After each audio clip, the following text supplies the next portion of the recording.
శివ లోకంలో మిగిలిన పదార్థాలు అలా ఉంచు, కానీ బంగారం ఇస్తానంటే తీసి దాచుకోనివాడు లోకంలో ఉంటాడు. ఎందుకైనా పనికొస్తుందండి అని తీసుకెళ్లి దాచుకుంటాడు. నీకు పట్టుకెళ్ళి బంగారం ఇద్దామంటే కరస్తే హేమాద్రియౌ, బంగారు కొండ నీ చేత్తో పట్టుకున్నావు. కాబట్టి ఇంకా నీకు బంగారం ఏమి ఇస్తాను కానీ నా మొహం ఓ తులం ఉంది, 100 తులాలు ఉండొచ్చు, 200 తులాలు ఉండదు. బంగారు కొండే నా దగ్గర లేదుగా, మేరు పర్వతం ఆయన విల్లు, ఇంకా మీరేమి ఇస్తారు ఆయనకి? పోన్లేవయ్యా, ఎంత బంగారం ఉన్నా అర్ధరాత్రి అవసరం వస్తే పట్టుకెళ్ళి బంగారం ముక్క కొట్టి అమ్ముకుని డబ్బు తెచ్చుకోవాలిగా, అందుకని 4 రూపాయలు ఇస్తా అంటావేమో. గిరీశ నికటస్తే ధనపతౌ, రూపాయలు కాదు, నవనిధులకు అధిపతి అయిన కుబేరుడు ఆయన పక్కన ఇలా చేయి కట్టుకుని అప్పటి నుంచి ఇప్పటి వరకు అలాగే నించున్నాడు. ఎప్పుడైనా కుబేరా కొంచెం సాయం చేస్తానంటే అంటాడేమోనని ఆయన ఎప్పుడు అడగలేదు. ఇప్పుడు నువ్వు ఇస్తే పుచ్చుకుంటాడా? నీకు ఇచ్చేవాడే తప్ప ఆయన పుచ్చుకునేవాడు కాడు. ఆయనకి నువ్వేమి ఇస్తావు? గిరీశ నికటస్తే ధనపతౌ శిరస్తే శీతాంశౌ, ఎవరికి చంద్రవంక ఉందో వాడు మోక్షం ఇస్తాడు. కాబట్టి నీకు మోక్షం ఇస్తానంటావా? ఆయనే మోక్షం ఇచ్చేవాడన్నానికి గుర్తు ఆయన చంద్రరేఖని ధరించి ఉన్నాడు. చంద్రోద్భాసితేకరే స్వరహరే గంగాధరే శంకరే సర్పైర్భూషిత కంఠకర్ణ వివరే నేత్రోద్ధ వైశ్వానరే దంతిత్వకృత సుందరాంబరధరే త్రైలోక్య సారేహరే మోక్షార్థం కురు చిత్తవృత్తి మమలాం అంతైస్తు కింకర్మభిః అని శంకరులు స్తోత్రం చేశారు. అటువంటి చంద్రరేఖ తల మీద ఉన్నవాడు మోక్షమును నీకిస్తాడు. నువ్వు ఆయనకేమిస్తావు? ఆయనకి ఇవ్వడానికి నీ దగ్గర ఏం లేదు, నువ్వు ఆయనకి ఇవ్వలేవు. మోక్ష సుఖమునే ఇవ్వగలిగిన వాడు కామకోటి. కామకోటి అంటే ఎంత సుఖము నీకు కావాలో అంత సుఖమును మోక్ష సుఖము వరకు ఇవ్వగలిగినటువంటి తల్లి కామకోటి. ఆ కామకోటి అయ్యవారు శివుడు. అటువంటి శివుడు మోక్షమునే ఇవ్వగలడు. అటువంటి వాడికి నువ్వేమిస్తావు? శిరస్తే శీతాంశౌ చరణయుగళస్తే అఖిల శుభౌ. లోకంలో శుభము అన్నది ఏది ఉన్నదో మీకు ఇప్పుడేగా చెప్పా. శుభం అంటే అవన్నీ ఆయన పాదాల మీద పడి ఉంటాయి. మీ ఇంటికో తోరణం కట్టాలనుకోండి, ఆయన అనుగ్రహం కలిగితే ఇలా అంటాడు. అంటే ఆ శుభం ఎగిరొచ్చి మీ ఇంటికి తోరణం కింద వస్తుంది. దీన్ని ప్రదోషము అంటారు. ప్రదోషము అంటే అసుర సంధ్య వేళ. ప్రదోషము శివ సంబంధము. ఈ సమయంలో వెడితే శివాలయానికి, లేకపోతే నరసింహస్వామి ఆలయానికి మళ్ళీ శివాలయంలాగే షట్కాలముల యందు దర్శనము చేయవచ్చు. ప్రదోషకాలంలో శివనామ సంకీర్తనం చేసి తీరాలి. శివ శివ అనుకోవాలి. అసలు యథార్థమునకు రోజు ప్రారంభం నారాయణ స్మరణతో ప్రారంభం చేయాలి. కన్ను విప్పక పూర్వమే శ్రీమన్నారాయణమూర్తి యొక్క స్వరూపాన్ని చూడాలి. చూసి ధ్యానించి మొట్టమొదట నోటి వెంట పలకవలసినటువంటి పలుకు విష్ణు సంబంధమై ఉండాలి. ఉదయం లేచినప్పుడు వేరొక పేరు ఏదీ మొదట ఉచ్చరించకూడదు. శ్రీహరి శ్రీహరి శ్రీహరి అని కానీ, నారాయణ నారాయణ నారాయణ అని కానీ నిద్ర లేవాలి. ఎందుకంటే జాగృత్తు మనం లేచినది మొదలు అనేకమైనటువంటి ప్రయత్నములలో మనం తిరుగుతూ ఉంటాం. అది స్థితికారకత్వం. ఆ విష్ణువానుగ్రహం చేతనే మీరు ఆ కార్యాన్ని చేయవలసి ఉంటుంది. కాబట్టి విష్ణునామస్మరణతో నిద్ర లేవాలి. రాత్రి నిద్రపోయే ముందు శివనామస్మరణ చేసి నిద్రపోవాలి. అలాగే ప్రదోషకాలమునందు తప్పకుండా శివనామం ఒకసారి మనసులో అనుకోవాలి. శివ శివ శివ శివ శివ శివ అనుకోవాలి. వీటిని ప్రదోష వేళలు అంటారు. అందున కార్తీకమునందు ప్రదోష వేళకి మిక్కిలి ప్రాధాన్యత. ఇవి ప్రతిరోజు ఉండే ప్రదోష సమయం అయితే, త్రయోదశి నాటి సాయంకాలం ఉండేటటువంటి ప్రదోషాన్ని మహాప్రదోషము అని పిలుస్తారు. అది మరింత శక్తివంతం. కాబట్టి ప్రదోష వేళలో శివనామస్మరణ, అందున దేవాలయంలో కూర్చుని చేస్తే, ఒక్కసారి శివనామం చేస్తే 1,00,000 మార్లు చేసిన ఫలితం ఖాతాలో వేస్తాడు ఈశ్వరుడు. కాబట్టి ఆ అవకాశం నేను ఎందుకు మీకు తీసేయాలి? పైగా ఒక దేవాలయంలో ఎంత భగవన్నామం జరుగుతుందో దేవాలయం కూడా అంత శక్తిని పుంజుకుంటుంది. కాబట్టి మనందరం కలిసి ఇప్పుడు ఆ శివనామ స్తోత్రం, శివాష్టోత్తర శతనామ స్తోత్రం చేద్దాం. దీనికి నారాయణుడు ఋషి, అనుష్టుప్పు ఛందస్సు, సాక్షాత్ పరమశివుడు దేవత. కాబట్టి ప్రదోష వేళలో శివాష్టోత్తర శతనామ స్తోత్రం కార్తీక మాసంలో చదవడము అంటే, నేను యథార్థంగా మీకు మనవి చేస్తున్నాను, ఎవరికి శివానుగ్రహం ఉందో వారు తప్ప శివ శివ అనలేరు. అందున కార్తీక ప్రదోషంలో అండం అంటే మాటల, అందున ఆలయ సన్నిధానంలో, అందులో విష్ణువాలయంలో కూర్చుని దానికి ఈశ్వర కృప ఎవరికి ఉంటుందో వాళ్లతో అనిపిస్తాడు.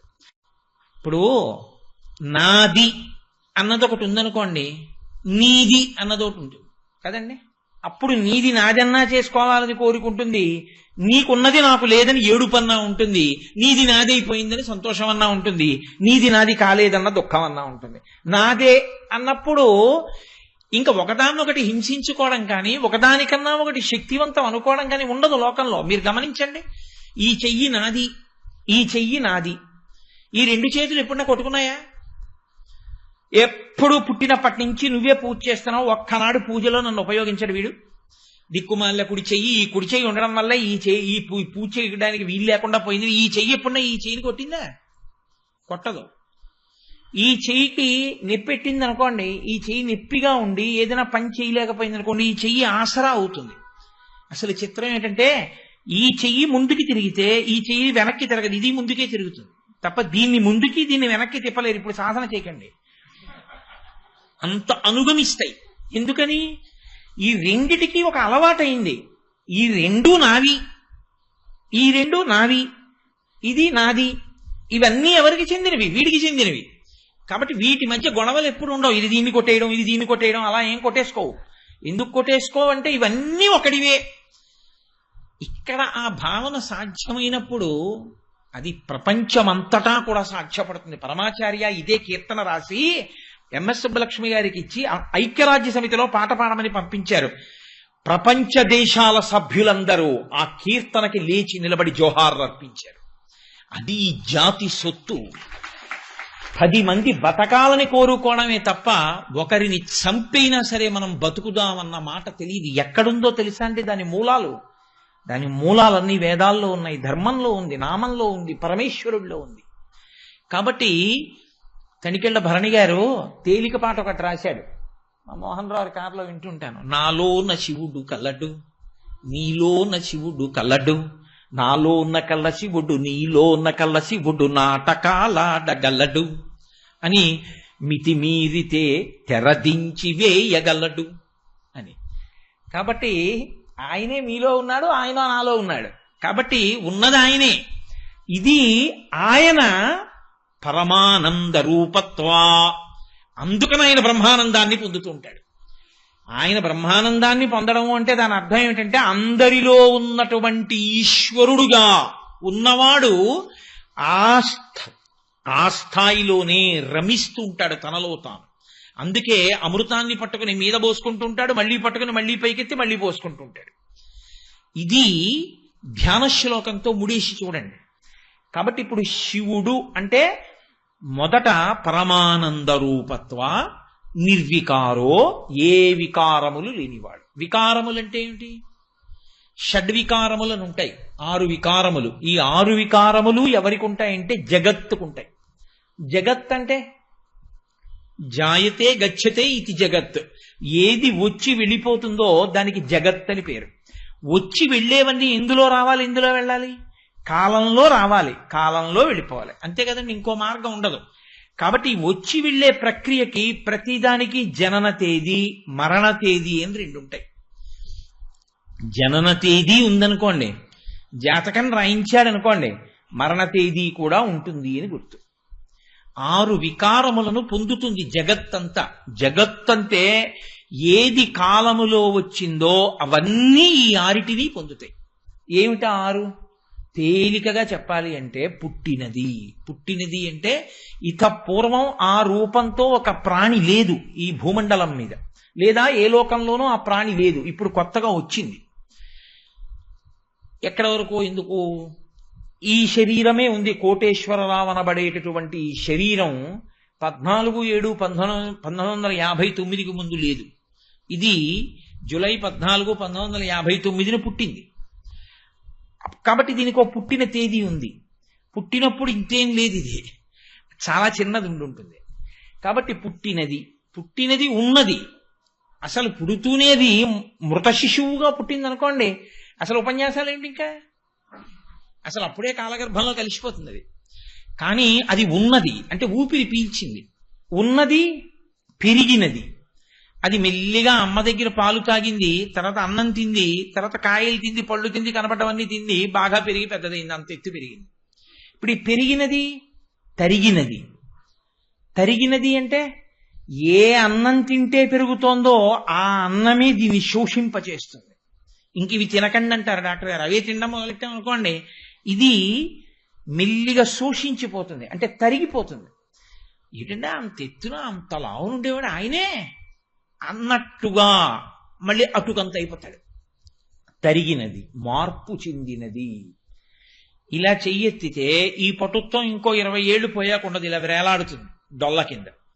ఈ పైన రక్తనాళాలన్నీ పైకి వచ్చేస్తాయి, 2 చేతులు గడగడ వణుకుతుంటాయి. ఈ కళ్ళజోడు పెట్టుకున్నా ఆ దీపాల కాంతిలో సరిగ్గా కనపడదు. జ్ఞాపక శక్తి ఇంత ఉంటే అదృష్టం. కాబట్టి మార్పు చెందినది, జుత్తంతా తెల్లగా అయిపోతుంది. అది ఇది అని గుర్తుపట్టడం కష్టం, అలా అయిపోతుంది. మార్పు చెందినది, తర్వాత నశించిపోయినది. ఏదో ఒక తేదీ ఉంటుంది, పుట్టిన తేదీ ఎలా ఉందో అలా ఒక తేదీ ఉంటుంది. ఆ తేదీ తర్వాత ఏమవుతుంది, ఈ శరీరము రుద్రభూమి యందు కలిసిపోతుంది. కలిసిపోయి ఇందులో ఉన్న పంచభూతములు బ్రహ్మాండములో ఉండేటటువంటి పంచభూతములలోకి కలిసిపోతాయి. ఆ తర్వాత కోటేశ్వరరావు గారు ఏరండి అని ఎవరైనా అడిగారు అనుకోండి, అయ్యో పాపం ఆయన కిందటి ఏడాదే పోయాడండి అంటారు కదా. అంటే అదే అమంగళం ఏం కాదండి, నేను వేదాంతం చెప్తున్నాను. ఏ ప్రాణైనా వెళ్ళిపోవలసిందే. అది చెప్పడానికి భయపడేవాడికి శివాష్టోత్తరం ఎందుకు? ఎప్పుడో అప్పుడు వెళ్ళాలి, వెళ్లకుండా ఏం ఉండవు. శరీరం అన్న తర్వాత వెళ్ళిపోవలసిందే. మా తాతగారు వెళ్ళిపోయారు, మా తండ్రి గారు వెళ్ళిపోయారు, మా అమ్మగారు వెళ్ళిపోయారు, మా అన్నయ్య వెళ్ళిపోయాడు, మా అక్కయ్య వెళ్ళిపోయింది. ఇది ఉంటుందా? ఇది వెళ్ళిపోతుంది ఒకనాడు. అంటే నేను ఇవాళ రేపు అంటలేదు, మీరు కోరుకున్నంత కాలము ఉండి పెడుతుంది. పోనీ మీకు తృప్తి కదా. కాబట్టి ఇది వెళ్ళిపోతుంది. కాబట్టి నశించిపోయినది. ఈ 6 మార్పులు అంటారు. ఇవి వికారములు. అంటే ఒకలా వచ్చి ఒకలా పెరిగి ఒకలా తరిగి ఒకలా నశించిపోవడం. ఏ ప్రాణిని మీరు తీసుకోండి, వీటన్నిటినీ కలిపితే జగత్ అంటారు. ఇదిగో ఈ పూల మొక్క, అది ఒకప్పుడు లేదు, ఒకప్పుడు పుట్టింది, పెరిగింది, ఇంత అందమైన పూలు పూసింది. నేను మళ్ళీ ఒకవేళ వచ్చే ఏడాది ఉపన్యాసాలకి ఇక్కడికి వస్తే అది ఉంటుందన్న నమ్మకం ఏం లేదు, ఉండాలని నేను కోరుకుంటాను. ఒకవేళ 10 ఏళ్ల తర్వాత నేను ఉపన్యాసాలకు వస్తే ఖచ్చితంగా అది ఉండకపోవచ్చు కదా. కాలగర్భంలో ఏమైంది, కలిసిపోయింది. అలా ప్రాణికోటి అంతా కలిసిపోతూ ఉంటుంది. అన్నీ కలిసిపోతున్నా దీనికి వ్యతిరేకమైన వాడెవరో ఆయన శివుడు. ఇవన్నీ పుట్టాయి, ఆయనకి అసలు పుట్టుకలేదు. ఆయనలోంచి అన్నీ పుట్టాయి. ఈ జగత్తంతా ఆయనలోంచి పుట్టింది, కాలం ఆయనలోంచి పుట్టింది, ఆయనలోంచి వేదములు పుట్టాయి, ఆయనలోంచి బ్రహ్మ పుట్టాడు, ఆయనలోంచి విష్ణువు పుట్టాడు, ఆయనలోంచి అమ్మవారు పుట్టింది. అన్నీ ఆయనలోంచి పుట్టాయి, ఆయన ఎవరికి పుట్టలేదు. కాబట్టి అనాది. ఎప్పుడు పుట్టాడు ఎవరికి తెలియదు. పార్వతీ కళ్యాణంలో శివుడికి ప్రవర అడిగారు, అడిగితే ఎవరికి తెలియలేదు. నారదుడు వీణ వాయిస్తున్నాడు, ఆయన దగ్గరికి వెళ్ళి అలా వీణ వాయిస్తాడు, ఎవరికి ఆ ప్రవర తెలియక ఏడుస్తుంటే అడగండి అన్నారు. వెళ్ళి ఆయన వీణ పట్టుకుని గట్టిగా అడిగారు. ఆయన అన్నాడు, మీ మోహం శివుడికి ప్రవర ఏమిటి? నాదస్వరూపుడు, అందరికన్నా ముందున్నవాడు. నిత్యాయ త్రిగుణాత్మనే పురజితే కాత్యాయని శ్రేయసే సత్యాయాద్య కుటుంబినే ముని మన ప్రత్యక్ష చిన్మూర్తయే అంటారు చక్రభగవత్పాదులు. ఆద్య కుటుంబిని, ఆ పార్వతీ పరమేశ్వరులు మొట్టమొదట ఉన్నవారు. ఎవరికన్నా మొట్టమొదట ఉన్నవారు పూర్వజ, అందరికన్నా ముందున్నారని నువ్వు ఎవరి గురించి అనుకుంటున్నావో వాళ్ళకన్నా ముందున్న వాళ్ళు వాళ్ళిద్దరే. కాబట్టి వాళ్ళిద్దరే తల్లిదండ్రులు, ప్రకృతి పురుషులై. వాగర్ధ వివ సంపృక్తం వాగర్ధ ప్రతిపత్తయే జగత పితరవ్ వందే పార్వతీ పరమేశ్వరవు అన్నాడు కాళిదాసు గారు. కాబట్టి ఆయనకి పుట్టుక లేదు, కాబట్టి ఆయనకి ఉండడం అన్నది లేదు, ఆయనకి పెరగడం అన్నది లేదు, ఆయనకి తరగడం అన్నది లేదు, ఆయనకి మార్పు చెందడం అన్నది లేదు, ఆయనకి నశించడం అన్నది లేదు. అన్నీ నాశనం అయితే ఎందులోకి వెళ్ళాలి? ఆయనలోకే వెళ్ళాలి. అన్నీ కనపడడం మానేస్తే ఎక్కడికి వెళ్ళిపోవాలంటే ఆయనలోనే పెట్టేసుకోవాలి అంతే. ఇంటికి సున్నాలు వేయించారంటారు. ఇంటికి సున్నాలు వేయించేటప్పుడు పక్కింట్లో కొంచెం ఖాళీ ఉందో లేదో చూసుకుని సున్నాలు వేసుకుంటారు. ఎందుకని అంటే ఇందులో సామాన్ అందులో పెట్టుకోవాలి కదండి మరి. కాబట్టి ఇందులో సామాన్ ఏమైంది? ఎదురింట్లోకి వెళ్ళింది, గదిలోకి. అలా అన్నీ కనపడడం మానేసాయి, దాన్ని మహాప్రళయం అంటారు. అవన్నీ ఎక్కడికి వెళ్ళాయి? ఆయనలోకి వెళ్ళిపోయాయి. ఇప్పుడు ఆయనలోకి వెళ్ళిపోతే ఎవరిలోంచి మళ్ళీ బయటికి రావాలి? ఆయనలోంచే బయటికి రావాలి. ఎవడు తీసుకొచ్చినా ఆయనలోంచేనా తీసుకురావాలి. తీసుకెళ్ళి ఆ ఇంట్లో పెట్టినవాడు మళ్ళీ ఆ ఇంట్లోంచైనా పట్టుకురావాలి. అంటే కొత్తగా ఏమైనా వస్తుందా? రాదుగా. ఆయనలోకి వెళ్ళింది ఆయనలోంచి రావాలి, ఆయనలోంచి వస్తుంటే మళ్ళీ ప్రారంభమైంది సృష్టి. ఎవరి దగ్గర మొదలైంది? ఆయన దగ్గరే. మళ్ళీ ఆయనే అన్ని పుచ్చేసుకుంటాడు. లయ ఆయన ఇచ్చి పుచ్చుకునే లోపల మీ దగ్గర ఉండడానికి భవతి స్థితి అని పేరు. కాబట్టి సృష్టికర్త, స్థితికర్త, ప్రళయకర్త ఆయనే. మీరు నన్ను పెన్ను అడిగారండి, ఆ పెన్ను నాది, నేనే సృష్టికర్త. నా పెన్నకి ఆ పెన్ను మీకు ఇచ్చాను, మీరు ఆ పెన్ను అట్టుకుని ఏదో రాసుకున్నారు. ఉన్నది మీ దగ్గర ఉన్నంతసేపు ఉంచిన వాడెవరు? మళ్ళీ నేను ఇవ్వడానికి తీసుకోవడానికి మధ్యలో ఉన్నది మీ దగ్గర ఉండడం, అంతే కదా. కాబట్టి సృష్టికి లయకి మధ్యలో ఉన్నది స్థితి. కాబట్టి ఇప్పుడు సృష్టికర్త, స్థితికర్త, ప్రళయకర్త ఆయనే. ఎందువల్ల? 6 వికారములు ఆయనకి లేవు కనుక. కాబట్టి ఎవరు శివుడు? ఎవరు ఈ 6 లేనివాడో, ఎవడు పరమానంద భరితుడో, అందుకే ఆయన కాలమునకు లొంగనివాడు. మీరు చూడండి, అమ్మవారికి లలితా సహస్రనామ స్తోత్రంలో నిత్యయవ్వన అని ఒక పేరు ఎలా పసుకుతుందండి? ఆవిడేమో పూర్వజ, అందరికన్నా ముందు పుట్టిందా? ఆవిడ నిత్య యవ్వన, ఆవిడ యవ్వనంలో ఉంటుందా? ఎలా కుదురుతుంది? నేను ఉండట్లేదే అలాగా, మరి ఆవిడికి ఎలా కుదురుతుంది? ఆవిడ జుత్తు తెల్లబడిపోవద్దు? ఆవిడ జుత్తు ఎప్పుడూ నల్లగానే ఉంటుంది, కొన్ని రంగేసుకుంటుందా అంటే అలాంటి పిచ్చి పనులు ఆవిడేం చేయదు. ధునోతుద్ధాంతం నస్తులిత దళితేందీవరవనం ఘన స్నిగ్ధశ్లక్షణం చికురంబం తపసివే యదీయం సౌరభ్యం సహజముపలబ్ధం సుమనసో అంటారు శంకరాచార్యులు వారు. సహజమైన సువాసనలతో ఉండడం ఒకెత్తు, సువాసనలతో ఉండడమే కాకుండా నల్ల కలువల తండం ఎలా ఉంటుందో అంత ఒత్తుగా ఉండేటటువంటి జుత్తు కలిగి ఉండడం ఒక ఎత్తు. మరి ఆవిడ జుత్తు అంత నల్లగా ఎందుకు ఉంటుంది? ఎందుకు తెల్లబడదు? అంటే ఆవిడ కాలమునందు వచ్చి కాలమునందు పెరిగి కాలమునందు పడిపోయేటటువంటిది కాదు, కాలము ఆవిడికి లొంగి ఉంటుంది. అందుకే కాలమును నడిపే సూర్యచంద్రులు ఇద్దరూ ఆవిడికి తాటంకములై ఉంటారు, ఆభరణములై ఉంటారు. తపనోడు పమండల అని మనం లలితా సహస్రంలో నామని చెప్పట్లా?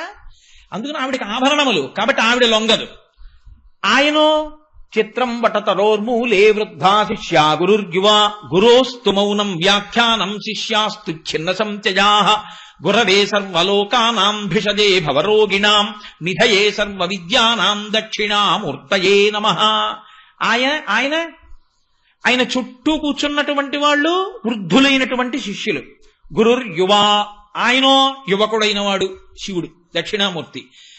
మౌన వ్యాఖ్యా ప్రకటిత పరబ్రహ్మతత్వం జువానం వర్షిష్టాం తేవ సదృశిగణైరవృతం బ్రహ్మనిష్టైః ఆచార్యేంద్రం కరకలిత చిన్ముద్రమానందరూపం స్వాత్మారామం ముదితవదనం దక్షిణామూర్తి మీడే. ఆయన మాత్రం ఎప్పుడు యువకుడు, యవ్వనంలో ఉంటాడు. శిష్యులేమో ముసలివాళ్ళు, గురువుగారేమో అందరికన్నా చిన్నవాడు. ఎలా పసుగుతుంది ఇది? అంటే వాళ్ళందరూ కాలంలో వచ్చి కాలంలో వెళ్ళిపోకుండా ఎలా ఉండాలో తెలుసుకోవడానికి ఆయన దగ్గరికి వచ్చారు. ఆయన కాలమునకు లొంగనివాడు కాబట్టి ఎప్పుడూ యువకుడుగా ఉంటాడు. ఇది ఆయన యువకుడు అంటే. ఆవిడ నిత్య యవ్వన అంటే వీళ్ళకి వికారములు లేవు, వీళ్ళలోంచి వస్తాయి, వీళ్ళలోకి వెళ్ళిపోతాయి. అందుకే శంకరాచార్యులు వారు పరమశివ తత్వాన్ని ఆవిష్కరిస్తూ ఒక స్తోత్రం చేశారు. బ్రహ్మమస్తకావలి నిబద్ధతే నమశివాయ అన్నారు. పరమశివుడు మెళ్ళో పుర్రెల మాల ఒకటి వేసుకుంటాడు.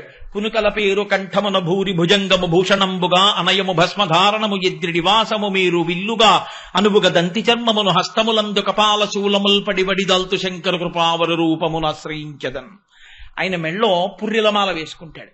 ఏమైనా కర్మ, ఎందుకు ఆ పుర్రెలమాల వేసుకోవడం అంటే చేతకాక పుర్రెలమాల వేసుకున్నవాడు కాదు. సృష్టి చేయబోయే ప్రాణుల్ని ఆయన మొదట బ్రహ్మగారిని సృష్టించాడు. ఆయన బ్రహ్మగారిని సృష్టించి ఓ పదవిలో కూర్చోబెట్టి సృష్టి చేయించాడు. చేయించిన తర్వాత కాలంలో బ్రహ్మగారు కూడా పడిపోయారు. యుగాంతంలో పడిపోతే అయ్యో పాపం, నేను మొట్టమొదట పుట్టించి అందరినీ సృష్టి చెయ్యమన్న ప్రాణి యొక్క తలకాయ కూడా నేల మీద పడిపోతే బొత్తిగా మిగిలిన పుర్రెలతో కలిసిపోతే ఏం బాగుంటుంది? బాగుండదు. కాబట్టి ఆయన తీసి ఆ పుర్రె ఓ తడప గుచ్చుకుని మెళ్ళో వేసుకున్నాడు. ఓ గౌరవం ఇద్దాం. ఇప్పుడు గౌరవనీయమైన స్థానంగా ఆ బ్రహ్మగారి పుర్రె ఆయన మెళ్ళో వేసుకున్నాడు. ఇప్పుడు ఏమైంది? అది బ్రహ్మమస్తకావలి నిబద్ధతే నమశివాయ, పెద్ద మాలైపోవచ్చు. అంటే ఇప్పుడు ఎంతమంది బ్రహ్మలు వెళ్ళిపోయారు? లెక్కలేదు. అంతమంది బ్రహ్మలు వెళ్ళిపోయారు, అన్ని పుర్రెలు ఆయన మెళ్ళో ఉన్నాయి. మరి ఈయన ఇంతమంది బ్రహ్మలు వెళ్ళిపోతున్నా ఆయన సాక్షిగా ఉన్నాడు. మేకలు వేయింజన్నను భాసురముగనొక్క కోతి పర్ణం బెక్కున్న ఆ కోతులు వేయింజన్నను కోకోయని కొంకి నక్క కోయని కూషన్ అంటారు జానపదులు. అంటే ఆయన శాశ్వతుడిగా ఉండిపోతాడు. అది శాశ్వత ఆయన కదలిక లేనివాడు, ఆయన కాలమునకు లొంగనివాడు, ఎంత కాలస్రవంతి యందు వెళ్ళిపోనివాడు, ఎప్పుడూ ఉండేవాడు, నిత్యుడు. నిత్య శుద్ధ బుద్ధ పరిపూర్ణ సచ్చిదానందద్వైత పరమ ప్రకాశాయ పరమశాంత ప్రకాశాయ తేజోరూపాయ తేజోధిపతయే ఉంటుంది కవచం. కాబట్టి అటువంటి స్వరూపమున్నవాడు 6 వికారములు లేనివాడు. ఇప్పుడు ఆయనకి వికారాలు లేకపోతే మన వికారం సంగతి ఏమిటి అంటే, ఎవరు ఆయన పాదములు పట్టుకుంటారో వాళ్ళకి వికారములు లేకుండా చేయగలిగినవాడు, అంటే ఆయనగా మార్చగలిగినవాడు, ఆయనలో కలిపేసుకుంటాడు. అందుకే ఆయనలో కలిపేసుకోవాలంటే ఏ రెండు పోవాలి? పుట్టుకుండకూడదు, చావు ఉండకూడదు, అంతే కదా సత్యం. ఇక జగత్తుగా ఉండకూడదంటే పుట్టకూడదు, చావకూడదు. పుట్టకుండా చావకుండా ఉండాలంటే పుట్టేట్టు చేసేవాడు మన్మధుడు, చచ్చేట్టు చేసేవాడు యమధర్మరాజు. యమధర్మరాజుని గుండెల మీద దాన్ని చంపినవాడు, మన్మధుడిని కాల్చినవాడు పరమశివుడు. కాబట్టి నీకు ఇదే ఆఖరిసారి శరీరం వదలడం, ఇక నువ్వు మళ్లీ పుట్టవలసిన అవసరం లేదు. ఎందుకనంటే ఆయనలో కలిసిపోతావు. ఆయన పాదములు పట్టుకున్నవాడు ఆయన యందే కలిసిపోతాడు. శివభుజంగ స్తోత్రంలో శంకర భగవత్పాదులు ఇదే హామీ ఇస్తారు. ఎవరు ఈ స్తోత్రం చదివి పట్టుకుంటున్నారో వారు ఈశ్వరుడు యందే కలిసిపోతున్నారు అంటారు. కాబట్టి ఇక మళ్లీ పుట్టడం, ఈ అల్లరి, ఈ గొడవ ఇవేం ఉండవు, ఇక షడ్వికారములు ఉండవు. ఉండని స్థితిని కల్పించగలిగిన వాడెవరో ఆయనకి శివ అని పేరు. కాదు కాదు, శివ అన్న మాటకు అర్థం ఏమిటో తెలుసా అండి? అమరకోశమే వ్యాఖ్యానం చేస్తూ అంది, శ్రేయస్సు, శివం, భద్రం, కళ్యాణం, మంగళం, క్షేమం, శుభం, కుశలం కల్పించగలిగినటువంటి వాడు ఎవరో ఆయనకి శివ అని పేరు. మీరు బాగా జ్ఞాపకం పెట్టుకోవాలి ఈ మాటలో. ఎవరు శివుడు అంటే శ్రేయం, మీకు శ్రేయస్సునిచ్చినటువంటి వాడెవరో ఆయన శివుడు. శ్రేయస్సు ఎక్కడి నుంచి వస్తుంది? శివానుగ్రహంగానే వస్తుంది. శ్రేయస్సు అన్న మాటకు అర్థం ఏంటో తెలుసా అండి? ఇవన్నీ పర్యాయ పదాలుగా వాడతాం మనం, కానీ ఏ పదానికి ఆ పదానికి అర్థం మారిపోతుంది. శ్రేయస్సు అంటే కాలమునందు మీరు సంకల్పించినటువంటి మంచి పని జరగడానికి కావలసినటువంటి ఆనుకూల్యమైన స్థితి ఏర్పడుట, దానికి శ్రేయస్సు అని పేరు. అంటే నేను మీకు ఉదాహరణ చెప్పాలి అంటే, నా కూతురికి పెళ్లి చేద్దాం అనుకుంటున్నాను, కన్యాదానం చెయ్యాలి. శుభలేఖలు వేసేసుకున్నాను, వంట వాళ్ళని పెట్టేసుకున్నాను, అన్నీ పెట్టేసుకున్నాను, వంట చేయించేసుకున్నాను, పందిర్లన్నీ వేయించుకున్నాను. ఇంకా రాత్రి 11 గంటలకి కన్యాదానం చేస్తాను. రాత్రి 7 గంటలకి ఎక్కడి నుంచి వచ్చిందో తెలియదా పెనుగాలి, ఒక బ్రహ్మాండమైన పెనుగాలి వేసిన పందిళ్ల దగ్గర నుంచి, పెట్టుకున్న సంబారముల దగ్గర నుంచి అసలు మనుషులే ఎగిరిపోతారా అన్నంత భయంకరమైన గాలి వేసి అన్నీ ఎగిరిపోయాయి. కట్టుబట్టలతో సుముహూర్తానికి గబగబా చెయ్యాలి కాబట్టి కటిక చీకట్లో కరెంటు కూడా లేని స్థితిలో దీపం ఇలా పెట్టడానికి కూడా లేదంత గాలి. అప్పుడు ఎలాగో అలా ఓ దీపాన్ని తీసుకొచ్చి నా కూతురు మెళ్ళలో 3 ముళ్ళు వేయించాను అనుకోండి. ఇలా జరగడానికి తుఫాన్ వస్తుంది అని ప్రమాద హెచ్చరిక ఉండి కూడా తుఫాన్ రాకుండా సంతోషంగా మీరు అనుకున్నట్టు హాయిగా పందిరి వేసి వాతావరణం చల్లగా ఉండి చక్కగా మీరు గోదానం చేసి కన్యాదానం చేసి, మీరు కన్యాదానం చేసిన తర్వాత కొన్ని వేల మందికి మీరు అన్నం పెట్టి సంతోషంగా ఇంతమంది బంధుమిత్రుల్ని చూసుకుని మీరు పరవశించిపోయేటట్టుగా మీకు ఆనుకూల్యమై పరిస్థితులు నిలబడ్డాయనుకోండి. ఇప్పుడు పెళ్లి చేసిన దానికి అప్పుడు పెళ్లి చేసిన దానికి తేడా ఉందా లేదా?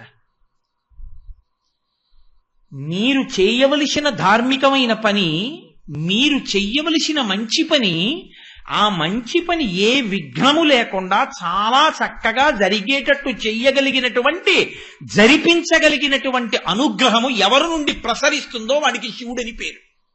శివానుగ్రహం లేదో నువ్వు అనుకున్న కార్యము, నువ్వు సంకల్పం చేసిన కార్యం మంచిదైనా అయిందనిపిస్తాడు. మహా అయితే అయిందనిపిస్తాడు, దాని ప్రయోజనం చాలా మందికి అందే అవకాశం ఉండదు. ఎందుకు ఉండదు? ప్రతిబంధకం అలా ఏర్పడుతుంది. శ్రేయస్సు, భద్రం. భద్రం అంటే ఏమిటో తెలుసా అండి? ఉన్నది ఉండడం భద్రం.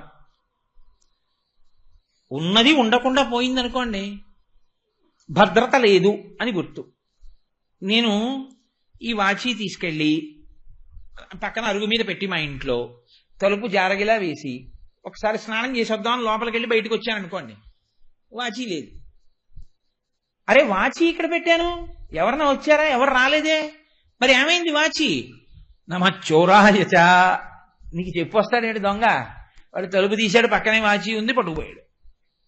కాబట్టి ఇప్పుడు నువ్వు పరిగెత్తుకుంటూ వీధిలోకి వెళ్ళి ఏడు దొంగ ఏడు దొంగ అంటే నీకు కనపడతాడా నేనే దొంగ అని? నిజంగా వాచి తీసిన వాడు అక్కడే ఉన్నా నీకు తెలియదు దొంగ అని. ఎవరిని అడుగుతావు? ఉన్నది ఉండుట భద్రం.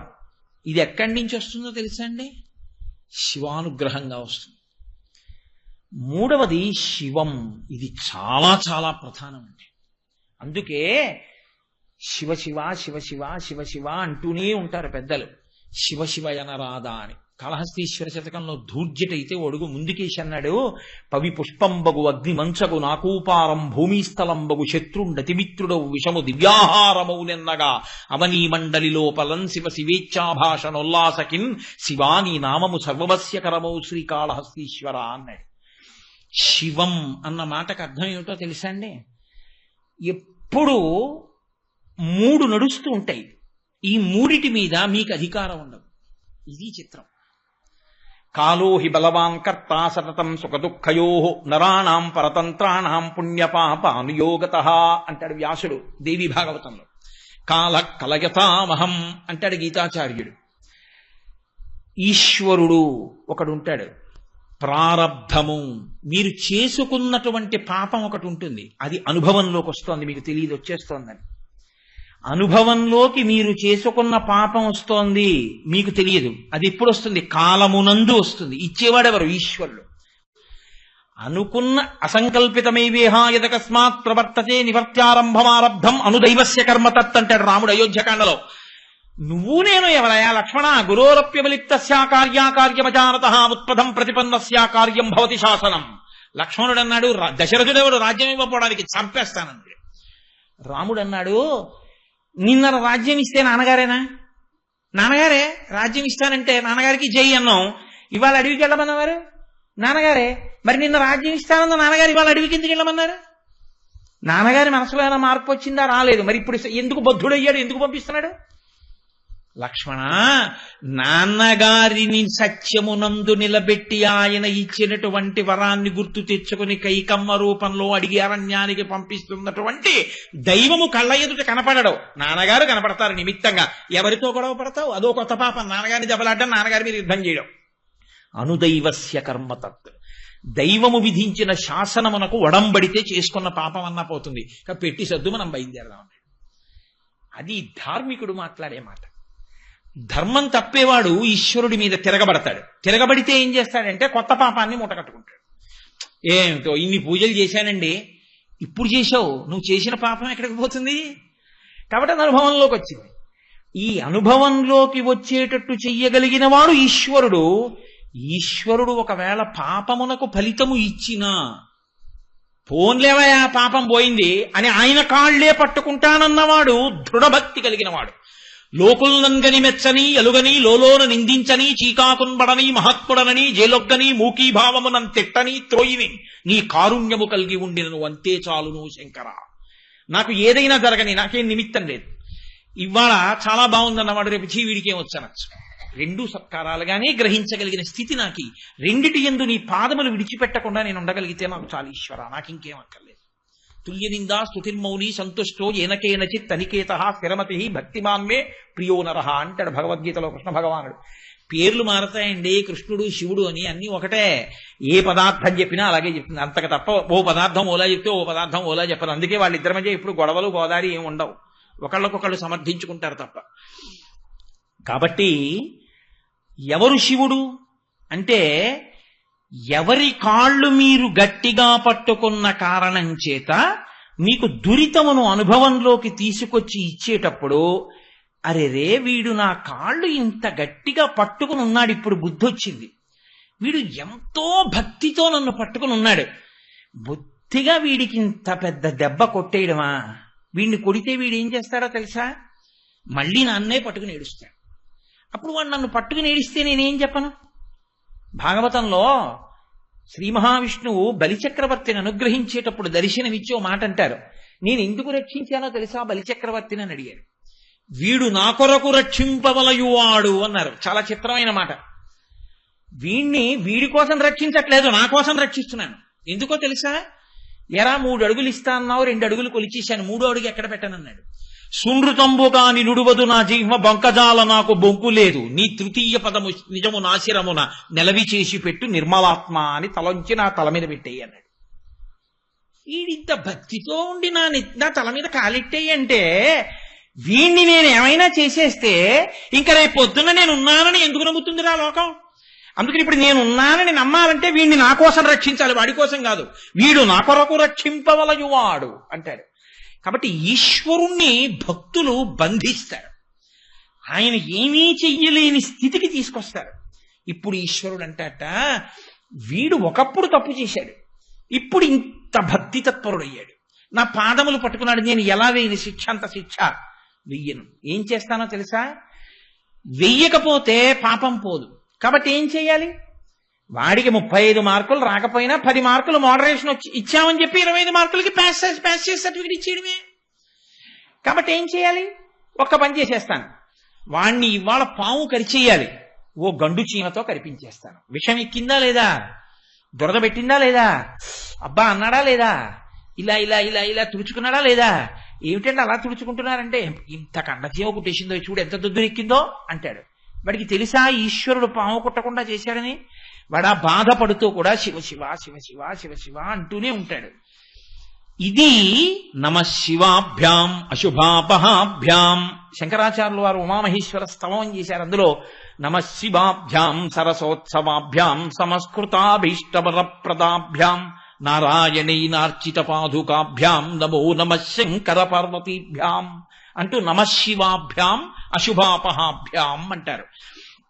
రావలసినటువంటి అశుభాన్ని తీసేసి దాని స్థానంలో చాలా తక్కువ కష్టాన్ని మాత్రమే ఇచ్చి రక్షించగలిగినటువంటి శక్తి కలిగిన వాడెవరో వాడికి శివుడని పేరు. అయితే మీరు ఇక్కడ ఒకటి గుర్తుపెట్టుకోవాలి, నేను ఈ ఉపన్యాసం చెప్పేటప్పుడు కేవలం శివుడే ఇటువంటి వాడు, విష్ణువు కాడని నేను చెప్పట్లేదని మీరు గుర్తుపట్టుకోవాలి. ఆపదామపహర్తారం దాతారం సర్వసంపదాం లోకాభిరామం శ్రీరామం భూయో భూయో నమామ్యహం. ఆపదలను తీసేసి ఆపదల స్థానంలో మనకి సుఖములను ఇచ్చేవాడు రామచంద్రమూర్తి. అప్పుడు ఆయన ఎవరయ్యాడు? శివుడేనా అయ్యాడు? అందుకే శివుడు అవుతారు. ఎలా అవుతారంటే ఇదిగో ఇలా చేసి, అది ఈశ్వర స్థానము. అందుకని వాళ్ళకి ఈ పేర్లతోటి పై రూపాలతోటి వాళ్ళకి గొడవలేం ఉండవు. అది నిర్గుణ నిరంజన నిర్వికార నిత్యశుద్ధ బుద్ధ చైతన్య తత్వంగా అలా నిలబడి ప్రకాశిస్తుంటుంది. ఈ పై పటాటోపానికి వేషాలకి అల్లరబడిపోవడం అంతకన్నా అన్యాయం ఇంకోటి ఉండదు లోకంలో. కాబట్టి శివ ఆయన ఏం చేస్తూ ఉంటాడు? ఆయన పాదములను ఎవరు పట్టుకున్నారో వాళ్ళు చేసుకున్నటువంటి పాపము అనుభవములోకి వచ్చి వాళ్ళు కళ్ళంబట నీళ్లు పెట్టుకుని గుండెలు బాదుకుని ఏడవకుండా చూస్తాడు. మీకు అందుకే పెళ్లి చేస్తే గౌరీ తపస్సు చేయిస్తారు. ఎందుకు చేయిస్తారో తెలుసా అండి? ఆడపిల్లతోటి ఒక్కటే కారణం. అన్నిటికన్నా ఆడపిల్ల జీవితంలో అత్యంత క్లేశం ఏమిటో తెలుసా అండి? భర్త యొక్క కితాబు పుచ్చుకోలేకపోవడం. భర్త దానికి ఏమీ రాదండి, దానికి ఏమీ రాదండి, దాని మోహం అంటూనే ఉన్నాడు అనుకోండి, ఆమెను ఎంతమంది పొగిడినా ఆమె జీవితానికి తృప్తి ఉండదు. అదే ఎంత చేతకానిదైనా భర్త హృదయంలో స్థానం పొందిందనుకోండి, ఆమె పూజనీయ అవుతుంది లోకమంతటి చేత. అమ్మో ఆయనకి పరమ అనురాగం ఆవిడంటే, ఆవిడ జోలికి వెళ్ళడమే అంటుంది. అందుకే మనకు ఒక సామెత చెప్తుంటారు పెద్దలు, ఏదో మొగుడు చెయ్యని ముద్దు అత్తవారు పెట్టనటువంటి గొప్ప లోకంలో రావు అంటే. భర్త దగ్గర ఆ స్థానాన్ని పొందాలి. ఒక్కసారి శంకరుడు అన్నాడు నోరుజారి, ఆయన తెల్లగా ఉంటాడు, ఆవిడ నారాయణి, నారాయణుడి చెల్లెలు కదండి, మరి అన్నయ్య గారి పోలిక, నల్లగా ఆవిడ ఉంటుంది, ఆవిడ నల్లగా ఉంటుంది, ఈయన తెల్లగా ఉంటాడు. ఆయన ఒకసారి పాపం అసలు మా స్వామికి పరిహాసాలు ఆడడం రాదు, ఆయన ఎందుకు అన్నాడో కర్మకాలం రోజుని ఇలా చూసి కాళీ అన్నాడు. కాళీ అంటే నల్లనిదానా అన్నాడు. ఆవిడ ఇలా చూసింది, ఎప్పుడు అలా అనలేదు, ఎంతో ప్రేమగా పిలిచేవారు ఉమా శైలజ, అలా అనేవారు కాళీ అని ఓ వెటకారం నవ్వు నవ్వారు. కాస్త నోరు ఈ చివరి నుంచి పక్కకెళ్ళింది. అంటే తెల్లని వాణ్ణి నేను, నల్లని దానివి నువ్వు అన్నారని ఆపాటి పరిహాసాన్ని తట్టుకోలేక ఆమె యోగాగ్నిలో పడి తెలుపు పసుపు ఎరుపు రంగులతో కూడినటువంటి ప్రకాశిస్తున్న తత్వంతో ఎడమతొడ మీద కూర్చుని నీ తెల్లటి పాలిపోయిన తెలుపు గొప్ప, నా రంగు గొప్ప అంది. గౌరవర్ణంతో వచ్చి కూర్చుంది. గౌరీని ముక్కు మీద వేలేసుకున్నాడు. కాళీ అన్నందుకు ఇంత ఉద్ధత అంటే మీ మనసులో ఆపాటి నా మీద తగిన దానను కానన్న మాట కూడా నేను అంగీకరించలేదు. అందుకే శంకరాచార్యులు వారు స్తోత్రం చేస్తే పార్వతీదేవిని పొంది పరమశివుడు గొప్పవాడా, పరమశివుణ్ణి పొంది పార్వతీదేవి గొప్పదా? ఆయన తీర్పు చెప్పలేదు. ఆయన అన్నారు కళాభ్యాం చూడాలంకృత చచి కళాభ్యాం విజతప ఫలాభ్యాం. అమ్మా నీ తపస్సుకు ఫలం ఆయన, ఆయన తపస్సుకు ఫలం నువ్వు, ఇద్దరు ఒకరికొకరు చేసి సరిపోయారమ్మా అన్నారు. లేనిపోను గొడవ నాకెందుకే. ఆవిడ జోలి కడితే ఆయనకు కోపం, ఆయన జోలి కడితే ఆవిడకు కోపం. పరాశర భట్టర్లని వైష్ణవ సంప్రదాయంలో ఆయన శ్రీగుణరత్న కోశం చేశారు. ఆయన దెప్పి పొడిచారు శ్రీ మహావిష్ణువుని. శ్రీయశ్రీహి అంటూ నువ్వు కంచుక శతం, ఎప్పుడు రాక్షసులు వస్తారో అని 100 కవచములు కట్టు కూర్చుంటాట ఆయన శ్రీ మహావిష్ణువు. ఎప్పుడైనా దేవతలకు కానీ భక్తులకు కానీ ఆపదొస్తే వెళ్ళి యుద్ధం చేయాలి, మరి స్థితికారుడు కట్టు కూర్చుంటాట. ఇన్ని కవచములు కట్టు కూర్చుంటే శత్రువులు వచ్చి బాణములు వేస్తే ఆయన యొక్క కవచములు పిట్లిపోయిన సందర్భాలు చాలా తక్కువ. ఆయన 100 కవచములు పిట్లిపోయి కింద పడిపోయాడు. ఎప్పుడోటో తెలుసా అండి, ఆయన దగ్గరికి వెళ్ళి లక్ష్మీదేవిని స్తోత్రం చేశాట ఒక ఆయన. ఈయన పొంగిపోయాటిలాగా. పొంగిపోతే ఈయన 100 కవచములు పిట్లిపోయి కింద పడిపోయాట. చూసుకోలేట 100 కవచములు కింద పడిపోయాయని అంత పొంగొచ్చింది. ఈశ్వర స్ఫుటతు భుజయోహ కంచుక శతం అన్నారు పరాశర భట్టర్లు. నీ 100 కవచములు పిట్లిపోయాయి. నిన్ను స్తోత్రం చేస్తే కాదు, మా అమ్మని స్తోత్రం చేస్తే.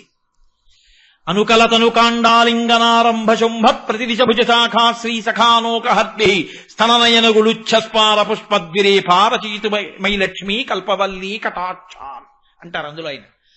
కాబట్టి అలా లక్ష్మీనారాయణోపాసన చేస్తారు ఆయన. కనుక మీకు వస్తున్నటువంటి అశుభాన్ని, మీరు చేసుకున్నటువంటి పాపము దురితముగా మీకు బ్రహ్మాండమైనటువంటి కష్టాన్ని ఇచ్చేసే సందర్భంలో మీరు ఇప్పుడు శివశివ శివశివ శివశివ అంటూ ఆయన పాదములు పట్టుకున్న కారణాన్ని దృష్టిలో పెట్టుకుని మిమ్మల్ని ఏడవకుండా చేసి చెప్పను కూడా చెప్పకుండా నువ్వు నాకు పటికి బెల్లం ముక్కన్నా పెట్టు, నీకు ఎంత ఉపకారం చేశానని ఆయన ఏం అడగడం. మీరు పట్టుకున్నారు కాబట్టి మీకు తెలియని కూడా తెలియదు ఆయన చీమతో కనిపించాడు, ఇవాళ పాముతో కనిపించలేదని. ఒక్కొక్క రోజున చూడండి, అకస్మాత్తుగా ఏదో తగులుతుంది, తెగుతుంది, నెత్తురు వస్తుంది. అంటే ఆ రోజున శరీరము తెగి నెత్తురు ధారలుగా కారవలసినటువంటి పరిస్థితి ఏదో ఉంది. కానీ ఆయన ఏదో దీక్షలో ఉన్నాడు, ఆయనకి ఏదో ఒక భగవత్ కార్యంలో నిమగ్నం అయి ఉన్నాడు. కాబట్టి ఇప్పుడు ఆయనకి శరీరములోంచి నెత్తురు ఏరులా కారకూడదు, ఆయన హాస్పిటల్లో వెళ్ళి పడిపోకూడదు, ఆయనకి కట్లు కట్టకూడదు. కాబట్టి పడిపోతాడు, చిన్న దెబ్బ తగులుతుంది, నెత్తురు కారుతుంది, కట్టుకోడు, హాస్పిటల్కి వెళ్ళడు, ఏమీ చేయడు, ఎప్పుడు ఏం చేస్తున్నాడో అది చక్కగా చేసుకెళ్ళిపోతాడు. ఇప్పుడు పడిపోవడం జరిగింది, నెత్తురు కారడం జరిగింది, బాధపడడం జరిగింది, కానీ ఆయనకి మాత్రం ఏ ఉపద్రవం రాలేదు. ఇది చేసిన వాడు ఎవరో తెలుసా అండి? శివుడు. కాబట్టి శివ శివ, ఇది శివం, శ్రేయం, భద్రం, శివం, మంగళం. మంగళం అంటే ఏమిటో తెలుసా అండి? సుఖము అని మీకు దేని వలన అనిపిస్తుందో, అంటే వేదం అంగీకరించిన సుఖాలు స్మండే, వేదం అంగీకరించిన సుఖాల గురించి నేను మాట్లాడినా. వేదము అంగీకరించినటువంటి సుఖములు ఏ ఉన్నాయో అవి మీరు పొందడానికి కావలసినటువంటి యోగ్యతని ఈశ్వరుడు కల్పిస్తే దానికి మంగళం అని పేరు.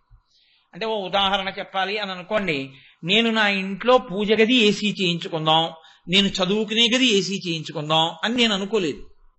కానీ శివ సంకల్పమస్తు, ఈశ్వరుడికి కలిగింది. వీడు పాపం ఓహో చెమట్లు తుడుచుకుంటూ, ఆ చదువుకుంటుంటే చెమట అంతా పుస్తకాల మీద పడిపోతూ, అది తుడుచుకుంటూ రమించిపోతూ, అయ్యో నాకు ఏసీ కూడా ఈశ్వరుడు ఇవ్వలేదు, ఇన్నాళ్ళ నుంచి నేను ఇవన్నీ చదివి ఇంత మురిసిపోతున్నాను, ఏమిటో నన్ను కరుణించలేదని అనుకుంటాడేమో వీడని.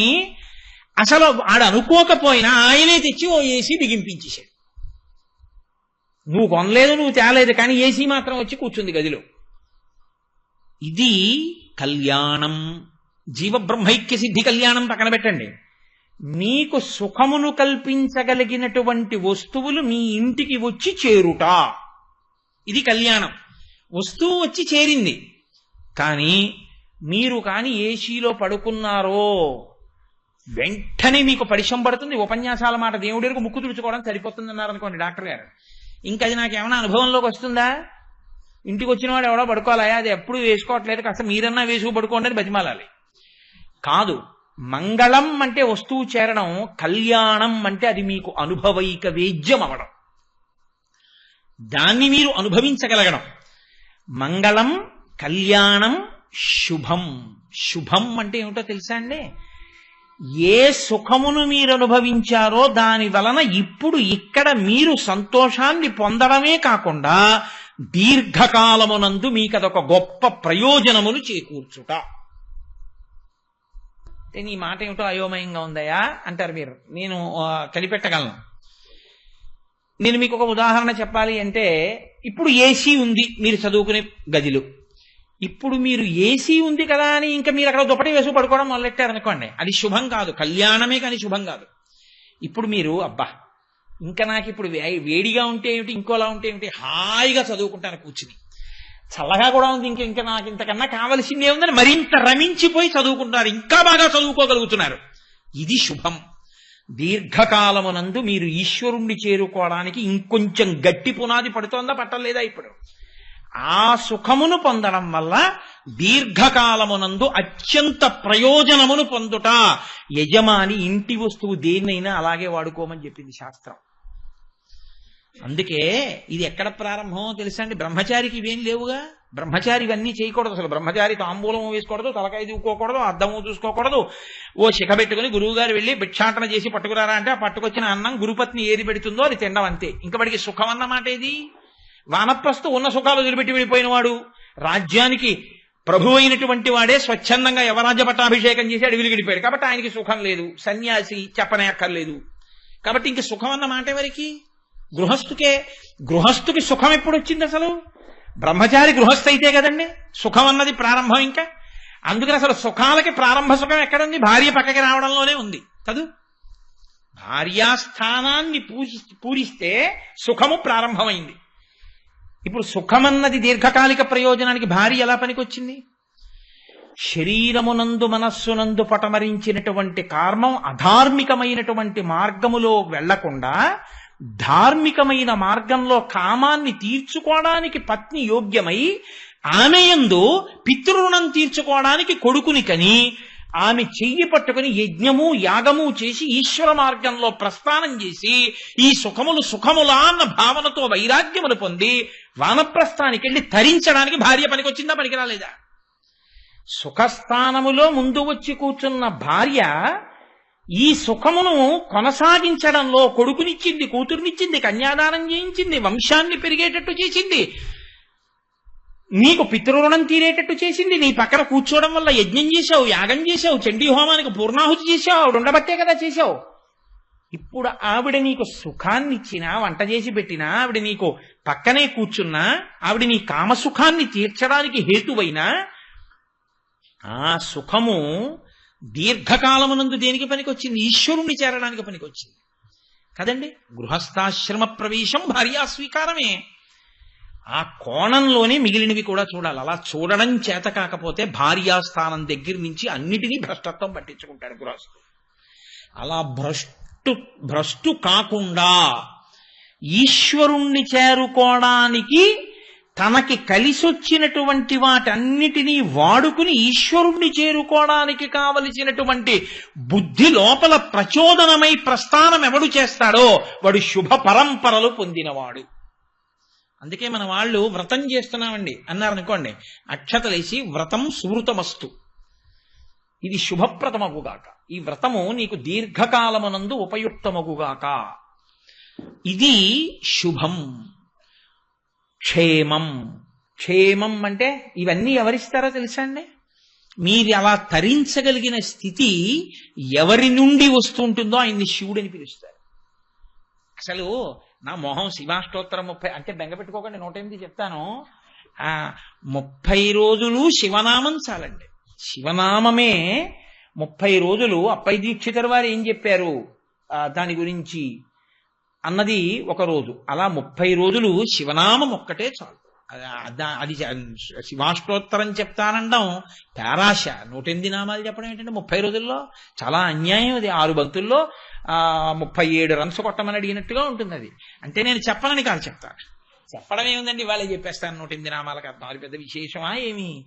కాబట్టి శివ మీకు క్షేమకారకుడు. ఎవరు క్షేమాన్ని ఇస్తారో తెలుసా అండి? క్షేమం అని రాస్తారు పైన, ఉత్తరం రాస్తే పైన క్షేమం అంటారు. క్షేమం అంటే ఏమిటో తెలుసా అండి అర్థం? ఏవి ఉండాలో అవి ఉన్నాయి, ఏవి ఉండాలో అవి ఉండి ఎలా ఉండాలో అలా ఉన్నాయి. అది క్షేమం. కేవలం ఉన్నాయి. నీకేమైనా ఉపయోగం ఉందా? వాడు ఏవేవి చేయకూడదో అవన్నీ చేస్తున్నాడు. తండ్రి గారు 50 కోట్ల ఆస్తి ఇచ్చాడు, వీడికో 3 కోట్లు అప్పు వచ్చింది. ఇప్పుడు వాడు ఉన్నాడు, ఏమైనా ఉపయోగం ఉందా? 7 తరాల కింద పడిపోయాయి వాడు చేసిన తప్పుడు పనులకి. ఏమిటి వాడు ఉండి ప్రయోజనం? అది కాదు. ఉండి ఎలా ఉండాలో అలా ఉండేటట్టు నడిపించగలిగిన బుద్ధి ప్రచోదనం ఇయ్యగలిగినటువంటి పరమాత్మ యొక్క స్వరూపమునకు శివ అని పేరు. ఏది నీకు వద్దంటే మానే శివుణ్ణి శివ అనకు. ఇవి వద్దని అనగలడా ఎవరైనా? బ్రహ్మచారి కాని, సన్యాసి కాని, వానప్రస్థు కాని, గృహస్థు కాని నాకు శివనామం అక్కర్లేదని చెప్పగలడా? అక్కర్లేదన్నాడంటే ఇవేవి నాకు అక్కర్లేదని గుర్తు. కాబట్టి శివ అన్న దానికి తాత్పర్యం తెలిస్తే నాకు శివ అన్న నామం అక్కర్లేదనగలిగిన మొనగాడు లోకంలో ఉండడు. కాబట్టి క్షేమం, కుశలం. కుశలం అంటే ఏమిటో తెలుసా అండి? కేవలం ఉండడం కాదు, కేవలం మీరు చదువుకోవడం కాదు, కేవలం మీరు ఎక్కడికో వెడుతూ ఉండడం వస్తూ ఉండడం కాదు. మీకు ఒక సత్పురుషుడితోటి సహవాసము కలిగిందా?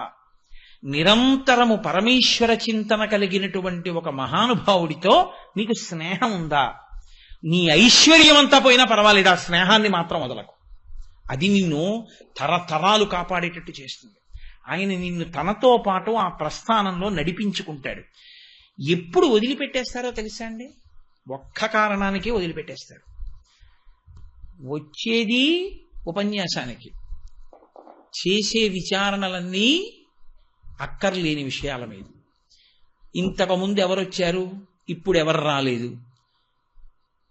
గురువుగారు అమ్మాయికి పెళ్ళైతే గురువుగారి వియ్యాలానికి ఆస్తి ఎంతుంది?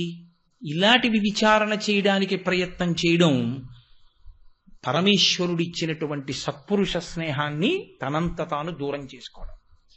నువ్వు దేనికి కలిశావో ఆ మార్గంలో నిలబడే ప్రయత్నం చెయ్యి. నీకు అక్కర్లేని వాటిలో నీ వేలు పెట్టకు. పెట్టకుండా ఉంటే సత్పురుషులతోటి సహవాసము నిలబడుతుంది. సత్పురుష సహవాసం నిలబడడానికి హేతువేది? సత్తు గురించి మాట్లాడటం. ఈశ్వరుడు గురించి మాట్లాడు, ఈశ్వరుడు గురించి విను, ఈశ్వరుణ్ణి స్మరిస్తుండు, అంతే. అప్పుడు ఆ స్నేహాన్ని నిలబెట్టుకుంటే సత్పురుష సహవాసం కలిగితే వచ్చే ప్రయోజనం ఏమిటో తెలుసా అండి?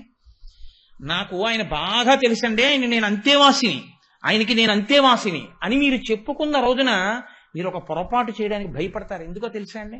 మీకు ఒక ముద్ర ఉందనుకోండి, నేను చంద్రశేఖరేంద్ర సరస్వతి స్వామి వారికి గొప్ప అనుమాయిని అని నాకు పేరు వచ్చిందనుకోండి లోకంలో, నేను సంధ్యావందనం చేయకుండా ఉండడానికి చాలా భయపడిపోతాను. ఎందుకు భయపడిపోతాను?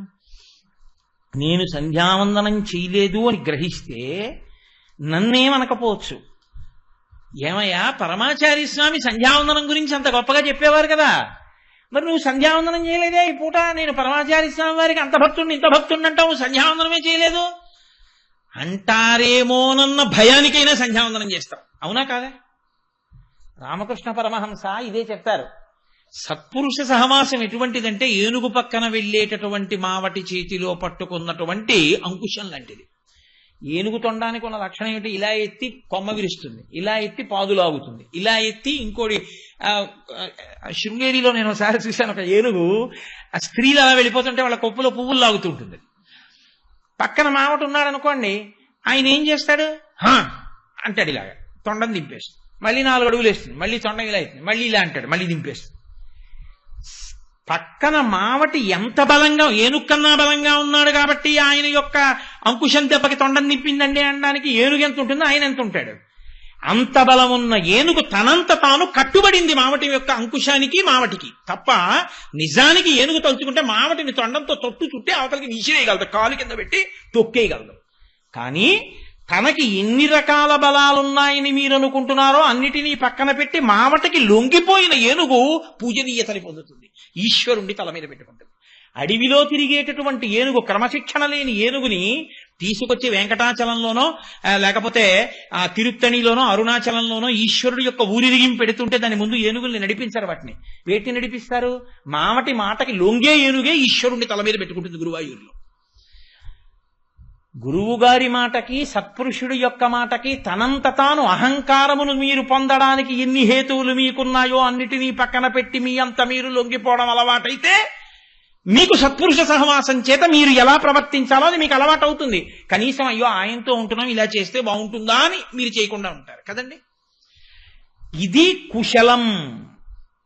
అలా ఉండడానికి కావలసినటువంటి సత్పురుష సహవాసం నీ జీవితంలో ఏమైనా దొరికిందా? నువ్వు ఆయనతో కలిసి ఉండడం ఒకెత్తు, ఆయన నిన్ను పేరు పెట్టి పిలవడం ఒకెత్తు. ఆయన నిన్ను గుర్తుపడతారా? అంతమందిలో చూడగానే ఆప్యాయంగా పలకరిస్తారా? నీ జీవితంలో, నీ జీవకోటి యాత్రలో నువ్వు ఒక పెద్ద మెట్టు పైకెక్కి నించున్నట్లు గుర్తు.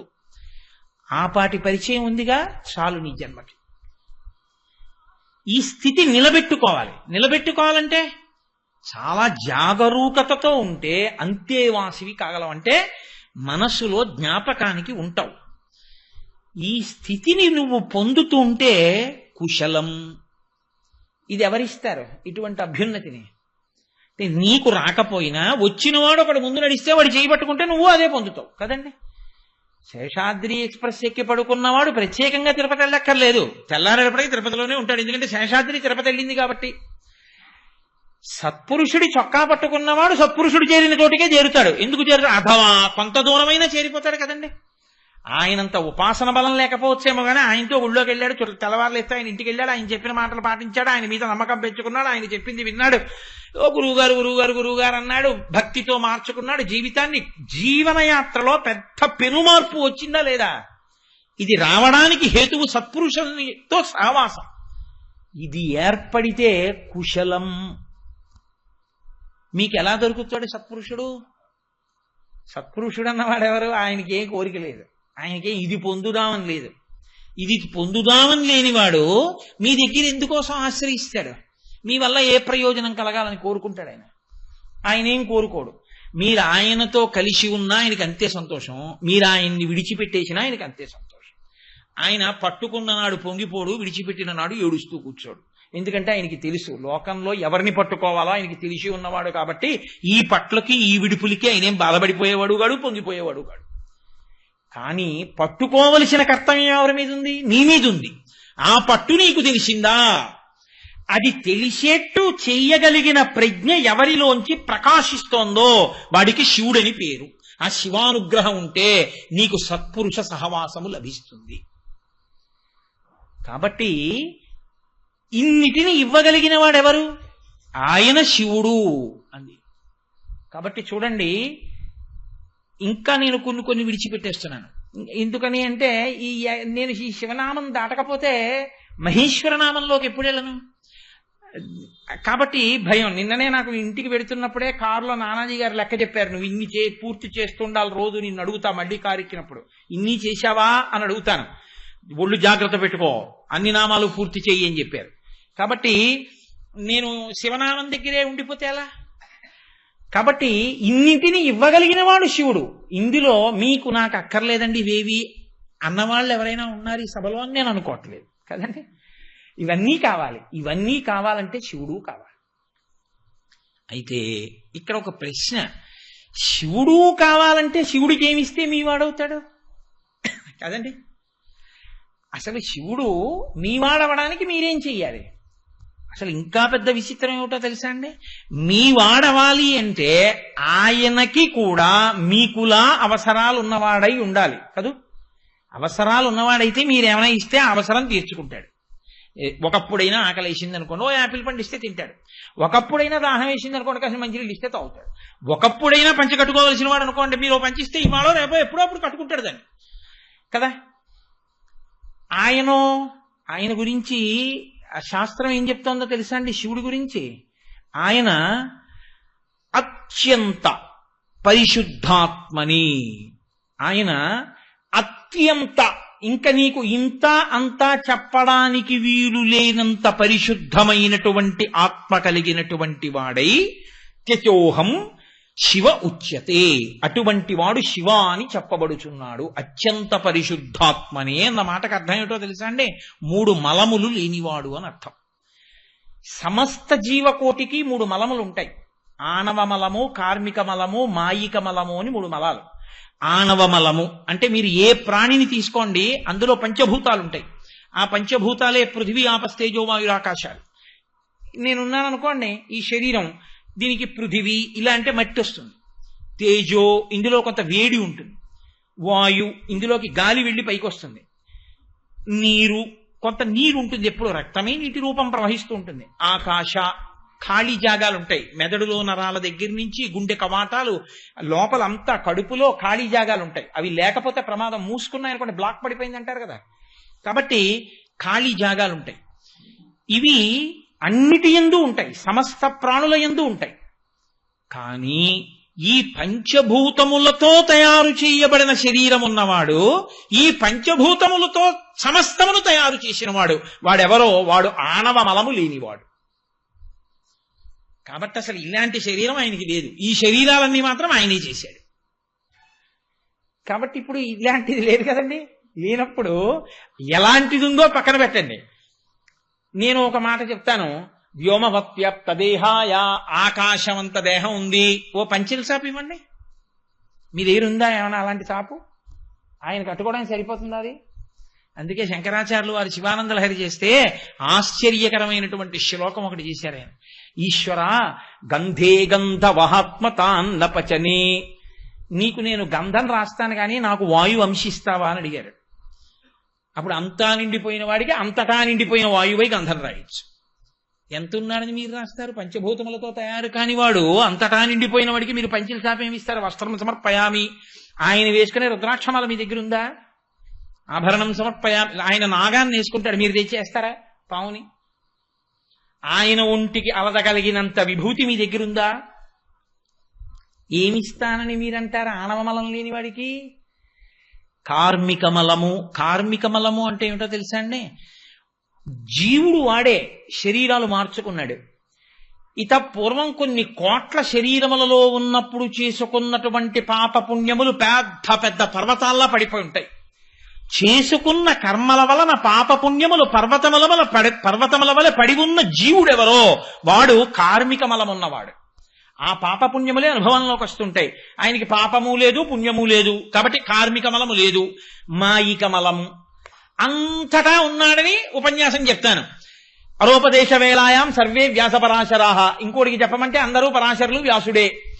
ఏదయా ఇన్ని మాటలు ప్రహ్లాదోపాఖ్యానం చెప్పావు, నీకు కనబడ్డాడా విష్ణు అంటే? ఇందుగలడు అందులేడని సందేహము వలదు చక్రి సర్వోపగతుండెందెందు వెదకి చూచిన అందందే కలడు దానవ అగ్రణి వింటే. కానీ ఏడి కనపడతాడా? ఎందుకు కనపడ్డావు? మాయ. నామము రూపమునకే మాయా అని పేరు. నామరూపాలు కనపడతాయి కానీ నామరూపములు దేంట్లో వచ్చాయో అది కనపడదు. బంగారం కనపడదు, చెవుల కుండలములు కనపడతాయి, గాజులు కనపడతాయి, ఏదో కేయూరములు కనపడతాయి, కంకణములు కనపడతాయి, లేకపోతే నూపురములు కనపడతాయి తప్ప అది బంగారము అన్న గుర్తింపు మాత్రం రాదు. నామరూపములే కనపడుతూ ఉంటాయి. నామరూపముల యందు మాత్రమే నిలబడిపోగలిగినటువంటి స్థితి మాయ. ఆ మాయ నాకుంది, మనకుంది, ఆయనకి లేదు. కాబట్టి ఆయనకి మాయిక మలం లేదు. ఆయనకి 3 మలములు లేవు. ఆణవ మలము, కార్మిక మలము, మాయిక మలము, 3 మలములు లేనివాడెవరో అటువంటి వాడు అత్యంత పరిశుద్ధాత్మని అని పిలిచారు. ఇప్పుడు ఆయనకి నువ్వేమిస్తావు? ఏమిస్తే నీవాడవుతాడు? అందుకే శంకరాచార్యులు వారి శివానంద లహరి చేస్తూ ఒక చమత్కారమైన శ్లోకం చేశారు. ఆయన అన్నారు, కరస్తే హేమాద్రౌ గిరిశ నికటస్తే ధనపతౌ శిరస్తే శీతాంశౌ చరణయుగళస్తే అఖిల శుభౌ గృహస్థే స్వర్భూజామరసురభిచింతామణిగణే కమర్థం దాస్యేహం భవతు భవదర్థం మమ మనః అన్నారు. ఆయన అన్నారు, శివ లోకంలో మిగిలిన పదార్థాలు అలా ఉంచు, కానీ బంగారం ఇస్తానంటే తీసి దాచుకోనివాడు లోకంలో ఉంటాడు. ఎందుకైనా పనికొస్తుందండి అని తీసుకెళ్లి దాచుకుంటాడు. నీకు పట్టుకెళ్ళి బంగారం ఇద్దామంటే కరస్తే హేమాద్ర్యౌ, బంగారు కొండ నీ చేత్తో పట్టుకున్నావు. కాబట్టి ఇంక నీకు బంగారం ఏమి ఇస్తాను, నా మొహం ఓ తులం ఉంది, 100 తులాలు ఉండొచ్చు, 200 తులాలు ఉండదు, బంగారు కొండే నా దగ్గర లేదుగా, మేరు పర్వతం ఆయన విల్లు, ఇంకా మీరేమి ఇస్తారు ఆయనకి? పోన్లేవయ్యా, ఎంత బంగారం ఉన్నా అర్ధరాత్రి అవసరం వస్తే పట్టుకెళ్ళి బంగారం ముక్క కొట్టి అమ్ముకుని డబ్బు తెచ్చుకోవాలిగా, అందుకని 4 రూపాయలు ఇస్తా అంటావేమో. గిరీశ నికటస్తే ధనపతౌ, రూపాయలు కాదు, నవనిధులకు అధిపతి అయిన కుబేరుడు ఆయన పక్కన ఇలా చేయి కట్టుకుని అప్పటి నుంచి ఇప్పటి వరకు అలాగే నించున్నాడు. ఎప్పుడైనా కుబేరా కొంచెం సాయం చేస్తానంటే అంటాడేమోనని ఆయన ఎప్పుడు అడగలేదు. ఇప్పుడు నువ్వు ఇస్తే పుచ్చుకుంటాడా? నీకు ఇచ్చేవాడే తప్ప ఆయన పుచ్చుకునేవాడు కాడు. ఆయనకి నువ్వేమి ఇస్తావు? గిరీశ నికటస్తే ధనపతౌ శిరస్తే శీతాంశౌ, ఎవరికి చంద్రవంక ఉందో వాడు మోక్షం ఇస్తాడు. కాబట్టి నీకు మోక్షం ఇస్తానంటావా?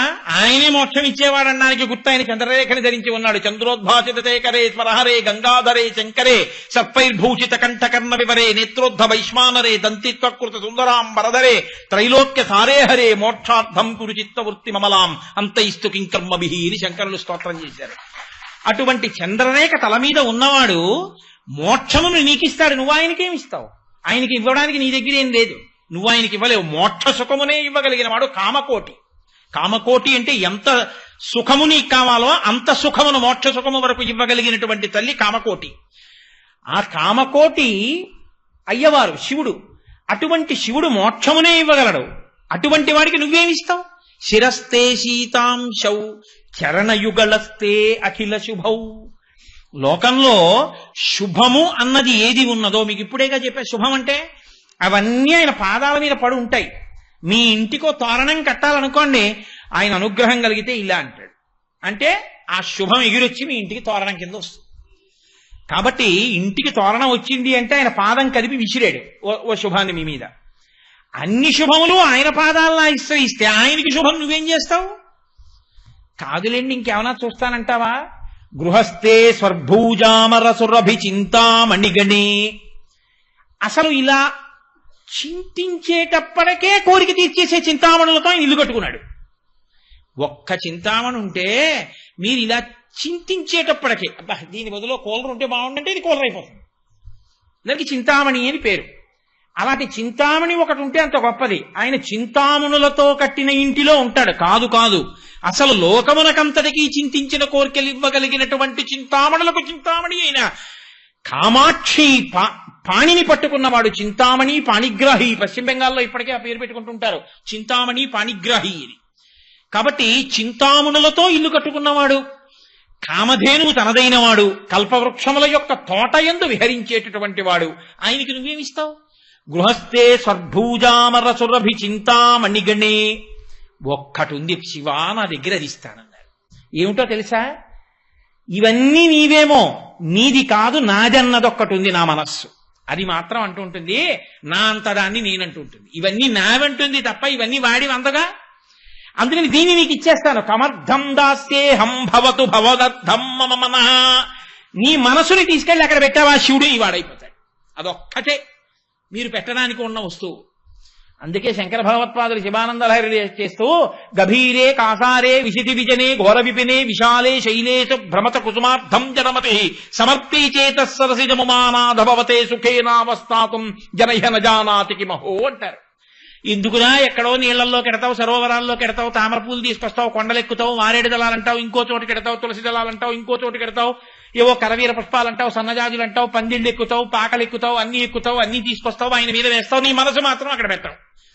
శివుడు అంటాడు, నీ మనసు ఇక్కడ పెట్టరా, నేను నీ చెయ్యి పట్టుకుంటానంటే. నీ మనసెక్కడ పెడితే సంతతం చింతయామి. ఇన్ని ఇవ్వగలిగిన వాడు సృష్టికర్తవాడు, స్థితికర్తవాడు, ప్రళయకర్తవాడు అని మీరు పరమశివుణ్ణి 108 నామముల యొక్క వ్యాఖ్యానమును విన్న కారణం చేత కలిగినటువంటి అనన్యమైనటువంటి భక్తితో నిరంతరము స్మరణ చేయడం చేత ఆయన మీ వాడైపోతాడు. అంతే. ఆయన మీ వాణ్ణి చేసుకోవడానికి అది వినా మార్గం లేదు.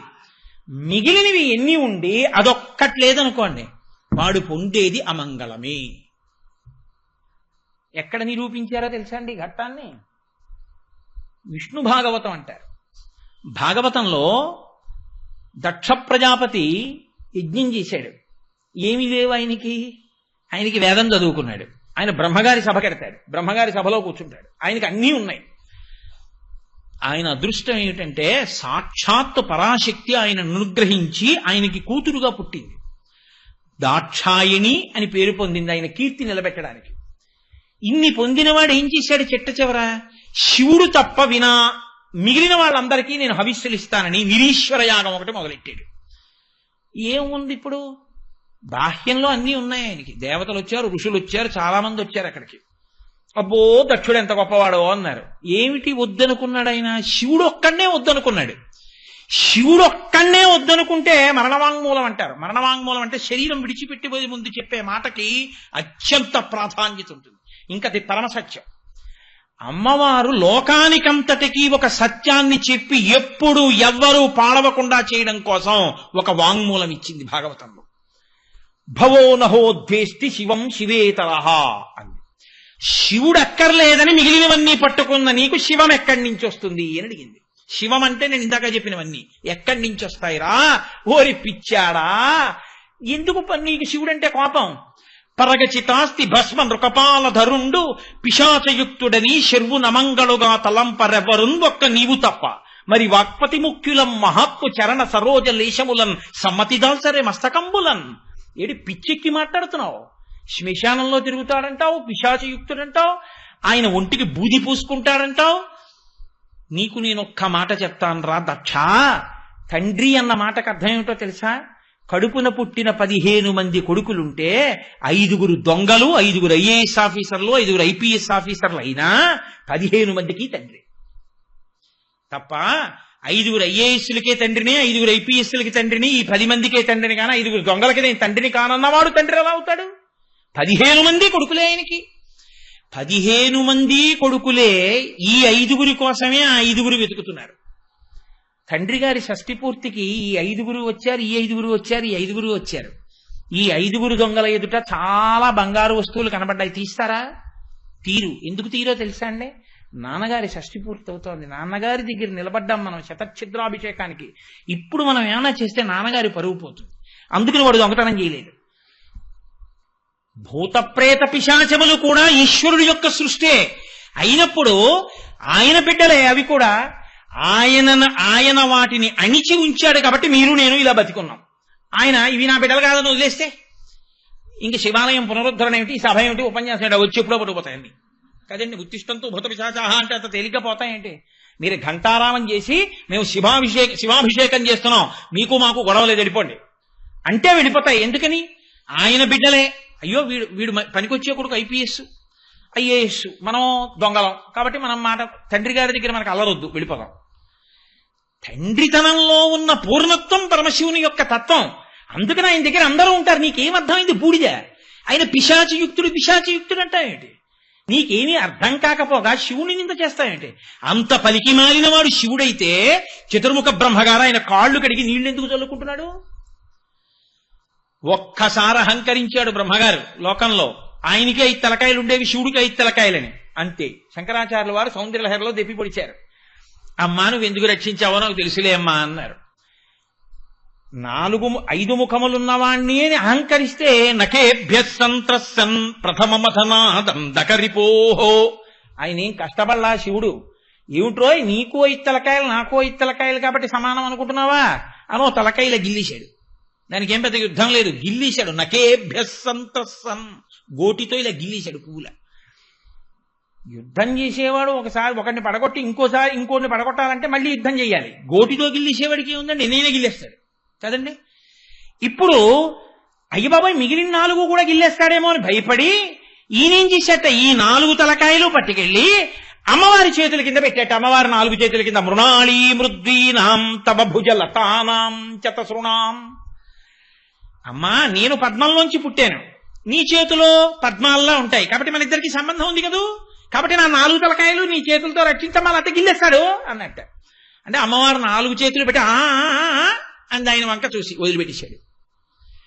కాబట్టి శివ మీకు బిడ్డలు కాని వారెవరు? రక్షించినా మీరే, కొట్టినా మీరే. దక్షయజ్ఞంలో తప్పు చేసిన వాళ్ళని శిక్షించిన శివుడే. హాలాహలం లోకాలనంతటినీ భక్షించేస్తుంటే శివుడి దగ్గరికి పారిపోతే హాలాహలాన్ని పుచ్చుకుని రక్షించిన శివుడే. కొట్టినా నాన్నగారే, ఫీజు కట్టినా నాన్నగారే. అందుకే జగత పితరం వందే పార్వతీ పరమేశ్వరం. కాబట్టి శివతత్వం అది. కాబట్టి ఈశ్వర, మీ పాదములను బ్రహ్మ కడిగి ప్రతిరోజు మీ పాదముల కంటినటువంటి రజస్సుని తల మీద తల్లుకుంటున్నాడు. నీకెందుకురా బుద్ధి పుట్టలేదు? భవో నహోద్వేష్టి శివం శివేతరహ ఆవిడ తీర్పిచ్చింది వాంగ్మూలంలో. శివుడు అక్కర్లేదన్న వాడికి ఎన్నున్నా వాడికి శివం మాత్రం రాదు. కాబట్టి శివుడు అక్కర్లేదనకూడదు. శివుడికి నేను దాసుడను కావాలి, నేను శివభక్తుణ్ణి కావాలని అడగాలి. అడిగితే అన్ని భక్తులు అవే వస్తాయి. కాబట్టి నీవాడను కావాలని మీరు మీ ఆయన దగ్గర మనసు పెట్టడమే మీరు ఆయనని చేరుకోవడానికి రసమార్గము. అందుకే ఈ శివాయచ, శివ అన్న నామాన్ని ఎంత పదిలంగా దాచారో తెలుసా అండి వేదాల్లో. స్వరం చేత మంత్రాన్ని ప్రయోగం చేయడం చేత వేదములు మూడే. అందుకే వేదత్రయీ అంటారు. త్రయీ అంటే 3 వేదాలే. అందుకే త్రైవేద్యం హృద్యం త్రిపురహరం అద్యం త్రినయనం అని శంకరాచార్యులు వారు కూడా శివానందలహరిలో వేదాలని 3గా చెప్తారు. ఈ 3లో ఋక్, యజుర్, సామ. ఋగ్వేదం, సామవేదం అటు ఇటు గోడలుగా పెట్టి మధ్యలో యజుర్వేదాన్ని దాచారు. మళ్ళీ యజుర్వేదంలో 7 కాండలు. 7 కాండల్లో 3 కాండలు అటు 3 కాండలు ఇటు పెట్టి మధ్యలో 4వ కాండ దాచారు. మళ్ళీ 4వ కాండ మధ్యలో రుద్రాధ్యాయాన్ని దాచారు. అంటే పదిలమై అత్యంత విలువైన వస్తువుని దాచినట్టు. మళ్ళీ ఈ 3 కాండలు, ఈ 3 కాండల మధ్యలో ఉన్న 4వ కాండ మధ్యలో రుద్రాధ్యాయం పెట్టారు. రుద్రాధ్యాయానికి ఉన్న కాండల మధ్యలో 8వ కాండ పెట్టారు, 8వ అనువాకం పెట్టారు. మళ్ళీ 8వ అనువాకానికి చిట్ట చివరిలోకి తీసుకెళ్లి శివ మంత్రాన్ని, శివనామాన్ని అక్కడ దాచారు. అందుకే నమ సోమాయ రుద్రాయ నమస్తామ్రాయ అరుణాయ నమ శంగాయ పశుపతయే నమ ఉగ్రాయ భీమాయ నమో అగ్రే వధాయ దూరే వధాయ నమో హంత్రే హనీయసే నమో వృక్షేభ్యో హరికేశేభ్యో నమస్తారాయ నమ శంభవే మయోభవే నమ శంకరాయ మయస్కరాయ నమ శివాయ శివతరాయ. అక్కడ దాచారు నమ శివాయ. అంటే ఎంత పదిలమై, ఎంత గోప్యమై, ఎంత విలువైనదో కాబట్టి వేదములలో అంత జాగ్రత్తగా దాన్ని దాచారు. అంత గొప్ప నామమయ్యా శివనామం. ఆ శివుడు కేవలము ప్రళయకర్త అని అనుకోవద్దు. శివుడు చేసే పని అంత గొప్పది. ఆయన ఆత్యంతిక ప్రళయము అని ఒకటి చేస్తాడు, మహాప్రళయము అని ఒకటి చేస్తాడు. ఆయనే నిత్య ప్రళయము అని ఒకటి చేస్తాడు. నిత్య ప్రళయము అంటే ప్రతిరోజు పనుల మీద తిరిగి తిరిగి తిరిగి తిరిగి సమస్త జీవులు డస్సిపోతాయి. అలిసిపోతే మీరు 10 రూపాయలు ఇచ్చి చలానా కడుతున్నారా, 20 రూపాయలు ఇచ్చి ఏమైనా వస్తువు కొంటున్నారా? మీరు వెళ్ళి ఇలా నేల మీద పడిపోయినా, కుర్చీలో పడిపోయినా, మీరు అలిసిపోతే నిద్రారూపంలో మిమ్మల్ని పట్టుకుని సుఖంగా మీరు నిద్రపోయేటట్టు చేసి, అందుకే బాగా నిద్ర పట్టిన వాళ్ళందరూ సుఖంగా నిద్రపోయానంటారు. బాగా నిద్రాకాలిక సుఖమునిచ్చి మళ్ళీ తెల్లవారేటప్పటికి మీ ఇంద్రియములకు శక్తినిచ్చిన వాడెవరో వాడు శివుడు. వాడు నిత్య ప్రళయం చేస్తాడు. ప్రళయమునకు నిద్ర, నిత్య ప్రళయం. ప్రతిరోజు సమస్త భూతములకు నిద్రనిచ్చేవాడు పరమశివుడు. ఆత్యంతిక ప్రళయం భక్తితో కూడిన కర్మాచరణము వలన జ్ఞానమిచ్చి, జ్ఞానమిచ్చేత్ మహేశ్వరాహ, మహేశ్వరుడు జ్ఞానమిస్తాడు. ఆ జ్ఞానము వలన మళ్లీ పుట్టవలసిన అవసరం లేని పునరావృత్తి రహిత శాశ్వత శివ సాయుధ్య స్థితిని ఇచ్చి మోక్షమిచ్చేవాడు శివుడు. ఆఖరికి భక్తితో ప్రవర్తించి తనని పొందడానికి ప్రయత్నం చేయకుండా ఉండిపోయిన జీవుల్ని, అయ్యో వీళ్ళు ఎలాగో నన్ను పొందట్లేదు, నేనే వీళ్ళని పొందేస్తే గొడవ వదిలిపోతుంది కదా అని మైనపు ముద్ద వచ్చి నల్లపూసల మధ్యలో పడితే నల్లపూసలు దానికంటుకున్నట్టు సమస్త జీవులను తానే పొంది తనలో కలుపుకుని మహాప్రళయం చేసేవాడు పరమశివుడు. ఏది ఆయన చేసిన పనిలో ఎక్కడ కాఠిన్యం ఉంది? పరమకారుణ్యమూర్తి శంకరుడంటే. అందుకే దేవతలు భాగవతంలో ఒక మాట చెప్తారు. ఆయన ఆ దేవుని, త్రిపుర సంహారకుని, చంద్రశేఖరుని మీరు రోషింపచేసిన మంగళములు పొందదగునే పద్మగర్భునకునైనా అటువంటి మహానుభావుణ్ణి నింద చేసి ఆయనని విమర్శించి ఆయనని తిడితే బ్రహ్మగారికి మాత్రం సుఖం పుడుతుందిరా. సాక్షాత్తు భాగవతంలో వేసినటువంటి ప్రశ్న దేవతలది. కాబట్టి అంత గొప్ప శివనామము, అంత గొప్ప శివశక్తి, అంత గొప్ప శివతత్వము దాన్ని ఇన్ని చోట్ల ప్రకాశింపచేశారు. ఇంకా నేను భారతాది పురాణములను ఇతిహాసములను విడిచిపెట్టేస్తున్నాను, ఎందుకంటే ఇంకా నేను వాటి గురించి ప్రస్తావన చేసే అవకాశం లేదు. కనీసం ఇంకా ఎలాగో మిగిలిన 3 ప్రయత్నం కూడా అనవసరం. ఒక నామంతో ఇవాళ సరిపెట్టేసుకోవాలని నిర్ణయానికి వచ్చేసాను. కానీ మీతో ఒక్క మాట చెప్పి నేను ఈ శివనామం మీద చేస్తున్నటువంటి ప్రసంగాన్ని ఇవాళ పూర్తి చేస్తాను. మనకి నాగుల చవితి వస్తోంది. నాగుల చవితి తిథి నాడు మనందరం పర్వదినంగా చేస్తాం. కార్తీక మాసంలో వచ్చేటటువంటి అత్యంత గొప్పదైనటువంటి తిథుల్లో నాగుల చవితి ఒకటి. నాగుల చవితి మీరు చూడండి, ఎవరిని పూజ చేస్తాం? పుట్టలో ఉన్న పావుని పూజ చేస్తాం. మీరు కొంచెం జాగ్రత్తగా గమనించండి, మీకు తేలిగ్గా అర్థం అవడానికి నేను ఎక్కువ సమయం అవసరం లేని రీతిలో ఆవిష్కరించే ప్రయత్నం చేస్తున్నాను. నాగము అందరికీ ఆభరణం, దేవతలకి. వినాయకుడు పొట్టకి చుట్టుకుంటాడు. సుబ్రహ్మణ్యుడు సరే పైకి లేచినటువంటి పడగలతో ఉన్న జంటనాగుల రూపంలో ఉంటాడు. శివుడు నాగాభరణుడు. సాక్షాత్ శ్రీ మహావిష్ణువు శేషశయనుడు. ఆయన నాగం మీద నిద్రపోతూ ఉంటారు, పడుకుని ఉంటారు. నిద్రపోతూ ఉంటారు అంటే లోకంలో ఒక విషయం ఒకటి ఉంది. విష్ణువు నిద్రపోతారు ఆషాఢ మాసంలో, ఆయన మళ్ళీ ఏదో కొన్నాళ్ళు పోయిన తర్వాత ఉద్ధాన ఏకాదశి నిద్రలేస్తారని. ఆయన నిద్రపోయే నిద్ర మనం నిద్రపోయే నిద్ర లాంటి నిద్ర అనుకోకండి. శ్రీ మహావిష్ణువే నిద్రపోతే లోకాలను రక్షించేవాడు ఎవరండి? ఆయన నిద్ర తామసిక నిద్ర కాదు. నిద్రాముద్రాం నిఖిల జగతి రక్షణే జాగరూకం. ఆయన ఈ కన్నులు మూసి లోకన్నుతో ఎవడు భక్తితో ఉపాసన చేస్తున్నాడో దక్షిణాయనంలో గమనిస్తూ ఉంటాడు మనసుల్ని.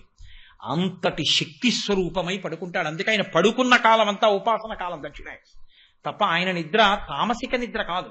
ఆయన నిద్రపోతాడండి అని చెప్పకూడదు, అది తెలియనితనం. ఆయన నిద్ర కాదది. నిద్రాముద్రాం నిఖిల జగతి రక్షణే జాగరూకం. మనకి జాగరూకం ఉండదు నిద్రపోతే. ఆయన బాగా జాగ్రత్తగా పరాకుగా గమనించే కాలం కాబట్టి దక్షిణాయనంలో ఆయన నిద్రాముద్ర పట్టిన కాలంలో అత్యంత జాగ్రత్తగా మనం ఉపాసన చెయ్యాలి. అలాంటి నిద్రాముద్ర ఆయన శేషుడి మీద పడుకుంటాడు. అది పాము. అదే పావుకి విరుద్ధమైనటువంటి గరుత్మంతుడి మీద ఆయన ఉంటాడు. ఆతత పక్షమారు తరజ కంపిత గుర్ణితాచల వ్రాత మహర్ణ ఉండు అంటారు నన్నయ్య గారి మహాభారతంలో. ఆయన రెక్కలు ఇలా విప్పు వేస్తుంటే అందులోంచి వేదముల యొక్క స్వరములు వినపడుతుంటాయి గరుత్మంతుడికి. అటువంటి మహానుభావుడు పాములు తింటాడు ఆయన. కాబట్టి పాములకు శత్రువు మీద ఎక్కి తిరుగుతాడు. గరుత్మంతుడి యొక్క ఆహారమైన పాము మీద పడుకుంటాడు. పరమశివుడు నాగాన్ని ఆభరణంగా వేసుకుంటాడు. వాళ్ళ అబ్బాయి పాములకు శత్రువైన నెమలి మీద ఎక్కి తిరుగుతూ ఉంటాడు. పరమశివుడు ఎక్కేటటువంటి ఎద్దు, ఆవు, వీటి రెండిటి డెక్కలు పాము మరణించడానికి ఒక కారణం. మీరు కావాలంటే స్కాంద పురాణం చూడండి. స్కాంద పురాణంలో పాములు మరణించేటటువంటి స్థానాలు చెప్పారు. అందులో ఆవుల ఎద్దుల డెక్కలు ఒక కారణం. వాటి డెక్కల కింద పడి చచ్చిపోతాయి. మరి ఆయన ఎక్కే ఎద్దు కింద మాత్రం పాము పడి చచ్చిపోదా? మూడవది ముంగిస. సంస్కృతంలో నకులి అంటారు. ఈ 3 పాముకి శత్రువులు. మరి నెమలి ఉంది అక్కడ. నెమలి పావుని తింటుంది, పాము ఎలకని తింటుంది. ఆ ఎలక విఘ్నేశ్వరుడికి వాహనం. ఎద్దుని పులి తింటుంది, ఆ ఎద్దు ఈయనకి వాహనం, పులి ఆవిడికి వాహనం. ఏమిటా కుటుంబం? అన్ని సమైక్యంగా ఉంటాయి. అందులో నువ్వు నేను లేవు, అన్ని నేనులు ఒక్కటై ఉంటాయి. అది శివ కుటుంబం అంటే. అందుకని వాటి మధ్య ద్వేషాలు ఉండవు అక్కడ. అన్ని పార్కింగ్ ప్లేస్ లో పెడితే ఒకదాన్నొకటి చెనక్కో, చక్కగా చూస్తూ కూర్చుంటాయి. కాబట్టి పాము అన్న మాటకు అర్థం ఎప్పుడూ ఒకటి గుర్తుపెట్టుకోండి. 2 లక్షణములను చెప్తుంది వేదాంతంలో పాము. ఒక పాము మీలో ఉండేటటువంటి తేజస్సుని హరించేస్తుంది. అది ఈశ్వరుడు లోపల తయారు చేసేటటువంటి శక్తిని, తేజస్సుని కామప్రచోదనం చేయించి లోపల ఉన్న తేజస్సుని అధోముఖంగా కింద పడిపోయేటట్టు చేస్తుంది. దానివల్ల ప్రాణశక్తి, తేజస్సు క్షీణిస్తాయి. దాన్ని చెడ్డపాము అని పిలుస్తాం. అదే శక్తి పైకి జాగృతమై ఊర్ధ్వరేతస్కుడై ఆ తేజస్సుని అనుష్ఠానానికి వాడుకున్న వాళ్ళు ఈశ్వర పథంలో ప్రయాణిస్తారు. అపారమైన జ్ఞాపక శక్తితో దీర్ఘాయుష్మంతులై ఆసన శుద్ధి కలిగి ఎంతసేపైనా కూర్చుని ఈశ్వరోపాసన చేస్తారు. ఆ శక్తి కలిగి ఉండడానికి కారణం కూడా తేజస్సుని నిలబెట్టుకోవడం. అది మంచి పాము అని పిలుస్తారు. ఈశ్వరుడికి ఆభరణంగా ఉంటే మంచి పాము. ఈశ్వరుడి చేత చెనకబడుతోంది అంటే నీ తేజస్సు క్షయమైపోవడం. తేజస్సు క్షయమైపోకుండా చూసుకోగలిగిన బుద్ధి ప్రచోదనం లోపల జరగాలి. దాని కొరకు ఈశ్వరుణ్ణి చేరుతాడు. అందుకే పైకి లేచినటువంటి జంట పాముల్ని పూజ చేస్తాం, అంతేగాని నేల మీద పడుకున్న పాముల్లా ఉండవవి. పైకి లేచి ఉంటాయంటే ఊర్ధ్వరేతస్కమైనటువంటి తేజస్సు, అది పూజనీయమవుతుంది, అది సుబ్రహ్మణ్య స్వరూపం అవుతుంది. ఇప్పుడు నేను అంత లోపలికి దాని వ్యాఖ్యానం చేయడం కుదరదు. అలాగే సుబ్రహ్మణ్య స్వరూపమైనటువంటి పాము తేజస్సుకి సంబంధించింది కాబట్టి అది వంశాభివృద్ధికి పనికి రావాలి. వంశాభివృద్ధికి పనికి రాకుండా సంతానము పొందలేకపోతున్నాడు అంటే ఎక్కడో ఈశ్వరానుగ్రహ లోపముందని గుర్తు. ఈశ్వరానుగ్రహం లోపించి సంతానం కలగకపోతే నాగదోషం ఉంది అంటుంటారు. అందుకే సుబ్రహ్మణ్యుడికున్న నామాలలో వంశవృద్ధి కారకాయ నమః ఒక నామం. కాబట్టి నాగమును పూజ చేస్తాం. కానీ ప్రమాదకరమైన కాలమంతా ఎప్పుడో తెలుసా అండి? ఇప్పుడే. కార్తీక మాసంలో ఏమవుతుందంటే పంట రంగు మారుతుంది. ఇప్పుడు ఆకుపచ్చగా ఉన్న చేలన్నీ పసుపచ్చగా మారుతాయి, అంటే పాలు పోసుకుంటున్నాయి కంకులు అంటారు.